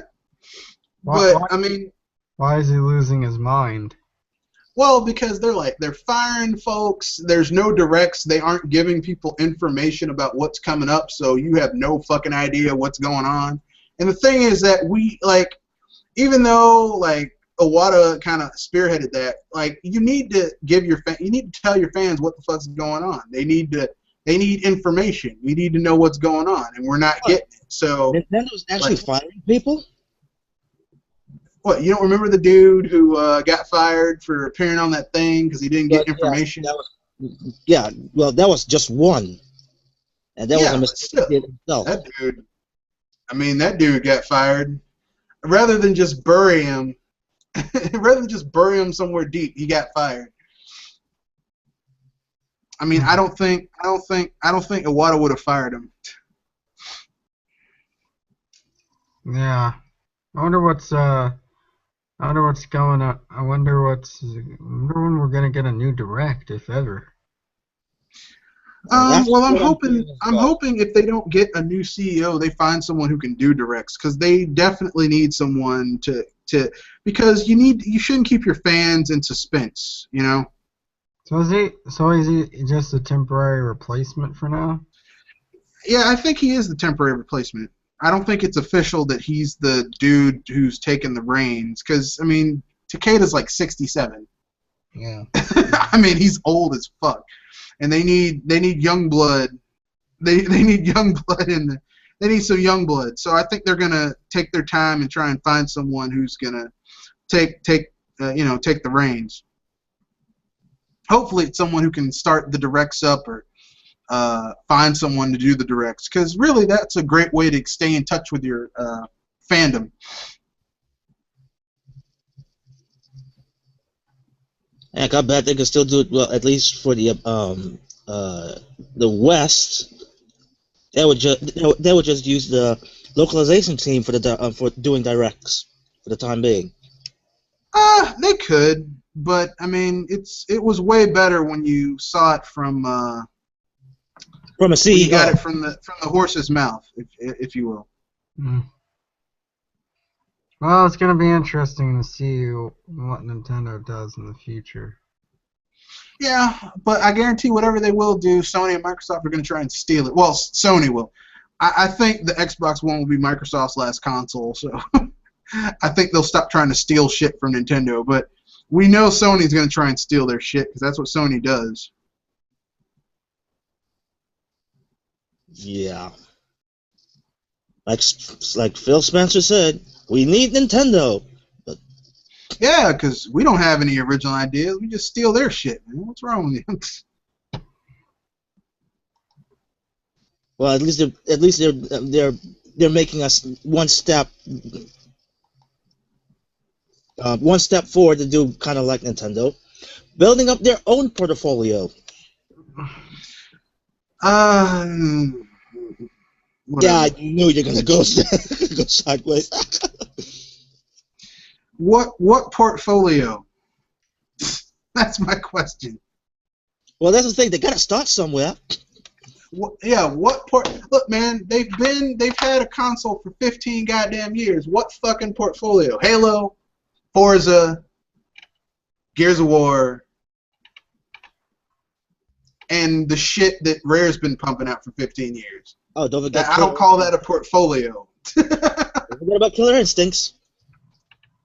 Like I said, the shit Rare's been pumping out for 15 years.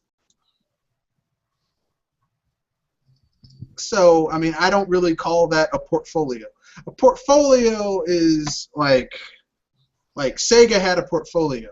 Had Golden Axe, Sonic, Knights, their sports titles, Daytona, USA, Virtua Fighter, I'll still go back to Virtua Cop, Golden Axe. That's a portfolio. The shit Microsoft has is some shit that they bought the IP rights to, and they're pushing, because that's the only time their shit was profitable was when Halo 2 came out, and that was for a day.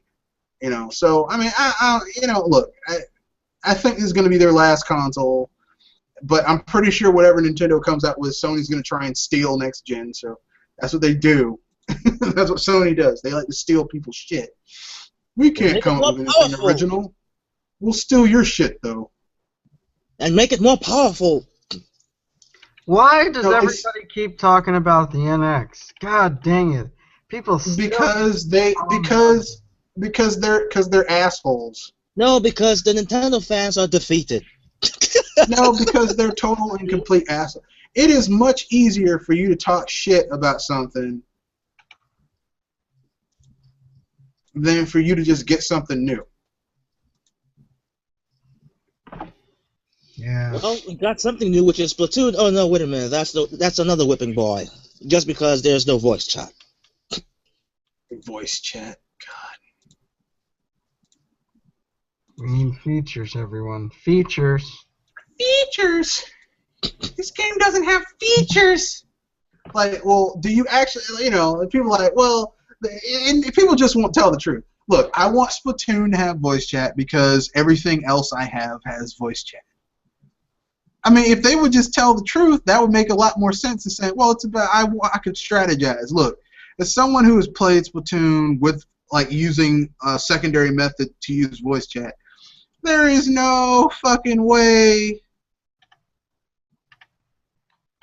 You can't. There's not enough time to talk to someone and figure out voice chat.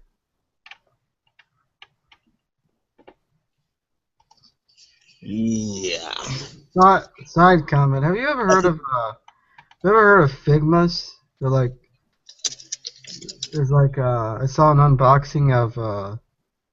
You mean those dolls that you can put like different, like they come with different parts, so you can. It's really like, it's one doll, but like with the different parts, it's like 6 or 7 dolls, so you make them look like different things.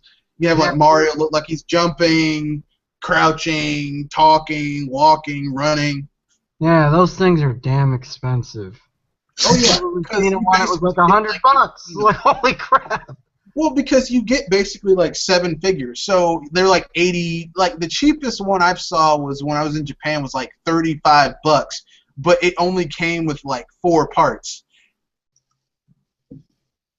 They're Only like the 4 ultimate parts. action figure. But if you want to talk about something expensive, go get like a S rank Gundam model kit. Those things are fucking $200, $300, and you have to make the shit by hand, and they're $200, $300. They're $200, $300. The cheaper ones are like 50, 60, but the really expensive. I mean, it's as much. You'd pay as much as if you had a model plane or model train or some shit like that. They're really fucking expensive. And we have more questions. I think these will be our last questions before we wrap things up. It seems Star Fox Zero will suffer heavily thanks to the fan base, who blame Nintendo and Platinum to an extent for not being the game they wanted. Will there ever be a point where people will own their shit? No, because people like to bitch and complain. Basically, okay, I was in a podcast. I was in a podcast after E3 this year. And I had people on the podcast bitching and complaining about how Star Fox Zero didn't look impressive to them. And I was like, look, you know it's going to look better by the time it comes out. And plus, it's being made by Platinum. Okay? Like, everyone, like, Nintendo gave everyone what they wanted. They get a new Star Fox game. It's in the vein of Star Fox 64. It's being made by Platinum. Everything everyone was saying before E3. They got what they wanted, and they're still fucking bitching.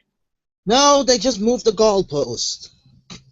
I mean, these whiny little bitches. That's all I got to say about that. You know, I have advice for these people. What they should do is go out and make their own game that's in the vein of make their own Star Fox. Why do you think the indie scene is so big? Because it's people who didn't feel like that there was something. That felt like that there was something missing in this industry, and they went out and fixed that problem.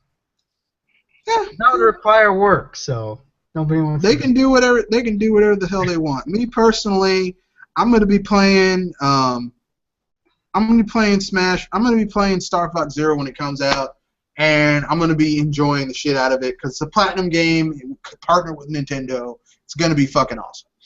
Hopefully, maybe in the future, Nintendo will buy Platinum, which will be fucking awesome. The next question is, seeing how we're practically overburdened with DC and Marvel movies for the next decade or so, is there any alternative comic you'd like to see get adapted for film? Yeah, Spawn. That's right, I said it. I want to see Spawn brought back. That's right. I said it. I want to see a rated R Spawn film. The only reason that other Spawn films sucked was because it was rated PG-13. You cannot have a Spawn film that's rated fucking PG-13. Spawn has to be rated R, and a hard R, okay? Because Spawn in the comics has titties, sex, rape, people getting horrifically brutalized. You know, I can't say. Oh no! Wait a minute. I was gonna say. Even though it's actually being in talk about, but I just want to see a Black Panther movie or even a TV series. Well, they're already making a Black Panther movie. Exactly. So, And that's Marvel, dude. He already said Marvel films for the next decade or so. oh snap! Right. What comic book should be a movie, or at least a cartoon, and that's the Amory Wars, the second stage second stage Turban Blade. I think that's what it's called. Yeah, I remember you brought that up. I said Spawn just because Spawn had a movie, but it was rated PG-13, and if anyone knows anything about fucking Spawn, you cannot have a PG-13 rated Spawn. You can't do it. Spawn has to be rated R. Okay. Yeah. That's the thing. I mean, that's the thing about why all these movies are PG-13 is because they want to get more people in the theater. And rated R movies, you don't get as many because adults don't exactly have the same amount of time as kids, and it's like 13 to 16, even 20-year-old kids going to the theaters. It's not adults. No, I understand that. I understand that. I'm just saying that in order for you to do a good film like this, because here's the thing, that used to be true 5-10 years ago, but the thing is that now you're having films that are like the last RoboCop film was PG-13. It bombed. Right? Fantastic Four, PG-13, bombed. Well, the thing about RoboCop is it wasn't for the people who were going to see it. Now, if it were for the people who were going to see it, it probably would have done a little bit better. No, it sucked all around. It was fucking terrible. There's no way you could slice that cake and not have it be a shit cake. That movie. Saying if it were made, right, made from the ground up for the people who wanted to see that, and those were the people who grew up with the old '80s movies, then it probably would have been a better film. No, I think it was ass all around. I think what made that movie suck was that, first of all, it was rated PG-13. Second of all, the person who made it had fuck all to do with the source material. The acting was a joke. It was a goddamn joke. Literally. Now, correct me if I'm wrong, but I'm not sure if this was this came out as a comic book first. But does anyone remember Centurions? You mean the TV show where they're like Team Extreme, Power Supreme, some shit like that, and they were like Max Ray and Ace McCloud. Exactly, my friend. And like they had like a orangutan that like lived in a space station, and Ace McCloud was always trying to get the hot chick that lived with the orangutan to give him a kiss, but she wouldn't, so the orangutan would kiss him. Yeah, I remember that. It was never a comic book. It was an animated TV show. Oh snap! Because I really would like to see that IP bring back. Yeah, but here's the problem. You know who would be attached to that movie? Michael Bay. One of them. Ugh. And it would suck. It would suck ass. Okay, our next question is from Anderson Archilla. Seeing how the main space colony in Xenoblade Chronicles X is New Los Angeles, does that alone make one think shit will get real? Using my home city that can become an island or a wasteland at any moment is truly a bad omen. Well, Anderson, they could have called that city Tokyo for all I care. Well, Anderson, I'm going to let you on a little secret. I don't think it's going to be that bad. I mean, have you seen the walkthrough of that shit? They got, like, pools and cats and coffee cafes. I mean, for people whose planet has been fucking destroyed and, like, everyone they knew who didn't live in that city is dead, they were pretty chill. They're like, wait a second, we got to take everything we need to survive. Bring the pool. and we need a Starbucks. I mean, goddamn. I mean, I think I could take some better shit than a pool and a Starbucks. Our final question is. Yeah. Well, with all that, how about the space war that's looming just on top of you? I don't know. I'm just saying. I think I could think of some better shit than that stuff. Our next question is: which is better, good old games or Steam? or whichever has a sale on it anymore. I'll give you an example. It depends. It depends on what you want. Steam is really good because they have better sales than Good Old Games. But Good Old Games is good because basically, like, they have, like, if you want to play really old shit that's been optimized for newer PCs, Good Old Games is great. Like, I got the first, like, first 3-4 Elder Scrolls games for, like, $15 off of Good Old Games. I got Evoland 2 off of Good Old Games. I got Shadow Warrior, the next one, off of Good Old Games. Good Old Games is great if you don't like Steam's DRM, because sometimes you want to play shit offline. You don't want to have to go through Steam stuff. Like, I wanted to play Skyrim offline, and Good Old Game and Steam was like acting like a little bitch, and I was like, I couldn't play it, or I had to go through so much shit in order to play it offline that it just wasn't worth playing. So, I mean, it depends on if you like DRM or if you don't like DRM. Me personally, sometimes I find myself not liking DRM. And I don't like Steam's, like, every time, like, I recently bought a new PC, a new laptop, and I had to fucking download, like, part of my library to that new one. And the shit I had to go through to get to that point was just a pain in the ass. So, I mean, you know. Here's a third tier to the digital stores. The Humble Bundle store is a good place to get deals on indie games. Yeah, Humble Bundle is great if you want to get like a bundle of stuff. I used Humble Bundle to get to support Nindies Humble Bundle, the Nintendo Indies. I have quite a few codes because a lot of those games I already had, but I just wanted to support the Indies and support the charity that they had. So, yeah. Damon Baker's doing a good job over there. I mean, personally speaking, like I said, I just really, I really want to kind of,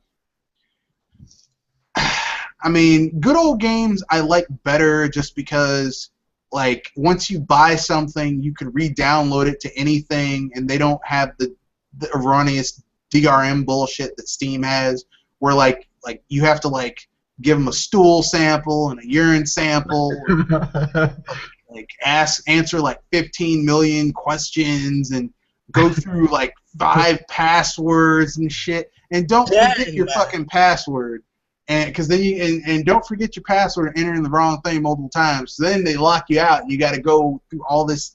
Steam is great for their sales, like their end of year sale, their Christmas sale, great. But yeah, I can't wait for that. Yeah, Steam's Christmas sale is great. Like, if you don't want to get Fallout when it comes out, just wait till the Christmas sale. It'll be like 10-15% off. That's the thing. Like, every year, like the best advice I would give to people is don't buy a game at the beginning of the year before, when it comes out. Wait until the summer, or wait until Christmas, because it'll be so much cheaper. Yeah, wait till Christmas. I mean, even their like other holiday sales, like their Halloween sale, their Thanksgiving sale, like Steam sales are the reason why you should get Steam. The problem with Steam is that their DRM, like I got Two Worlds 2, the complete edition. They have DRM on top of the DRM. I can't even play that fucking game on Steam because the DRM is on. I'm like, fuck. So, I mean, that's why I don't play Rayman or Far Cry 3. It's like, why is Uplay here? It shouldn't be here. It makes no sense. Uplay is there to prevent piracy, because remember when Ubisoft was like, well, we don't want people pirating our games. Dude, your games are too shitty to pirate. I'm sorry. Like, okay. That's a statement. Let me put it this way, okay? Far Cry is Far Cry 3 and Far Cry 4 are the same damn game with minor differences. One is set in a tropical island, the other one is set in Tibet. They're both really fucking boring ass. Oh, let me climb this tower so I can find out what's going on in the immediate area, and then I'll slide down and jump into a hay bale down there or some shit. Let me go shoot like the world's worst open world simulator Far Cry is just so fucking boring. It's not a good open world game. You want to play a good open world game? You people that want to play good open world games, go play Mercenaries 2. You can get it on the PS3 or the Xbox 360. It may have even come to the PC. That's a damn good open world game. It's way more fun than Far Cry. You can blow up entire buildings and cities and shit. It has Phil Lamar, the guy who did the voice for Jon Stewart in Justice League Unlimited and Justice League, the animated series. So it's awesome. Black guy. It's great. Support minorities in gaming. That's our last question. Anything you guys want to plug before we call it a night? I'll give a dirty shout out to Shadow Fox Infinite for that lovely video that he made about hypocrisy steps in September. It was a good one, by the way. But yeah, go check him out. But I saw that video. For sure. I like how he referenced a certain group that has to do with restarting your something or other when you have to, read. You mean the group that's named after that awesome TV show from the 90s about... please, let's not say it. Let's not say it. That had a main character named Bob.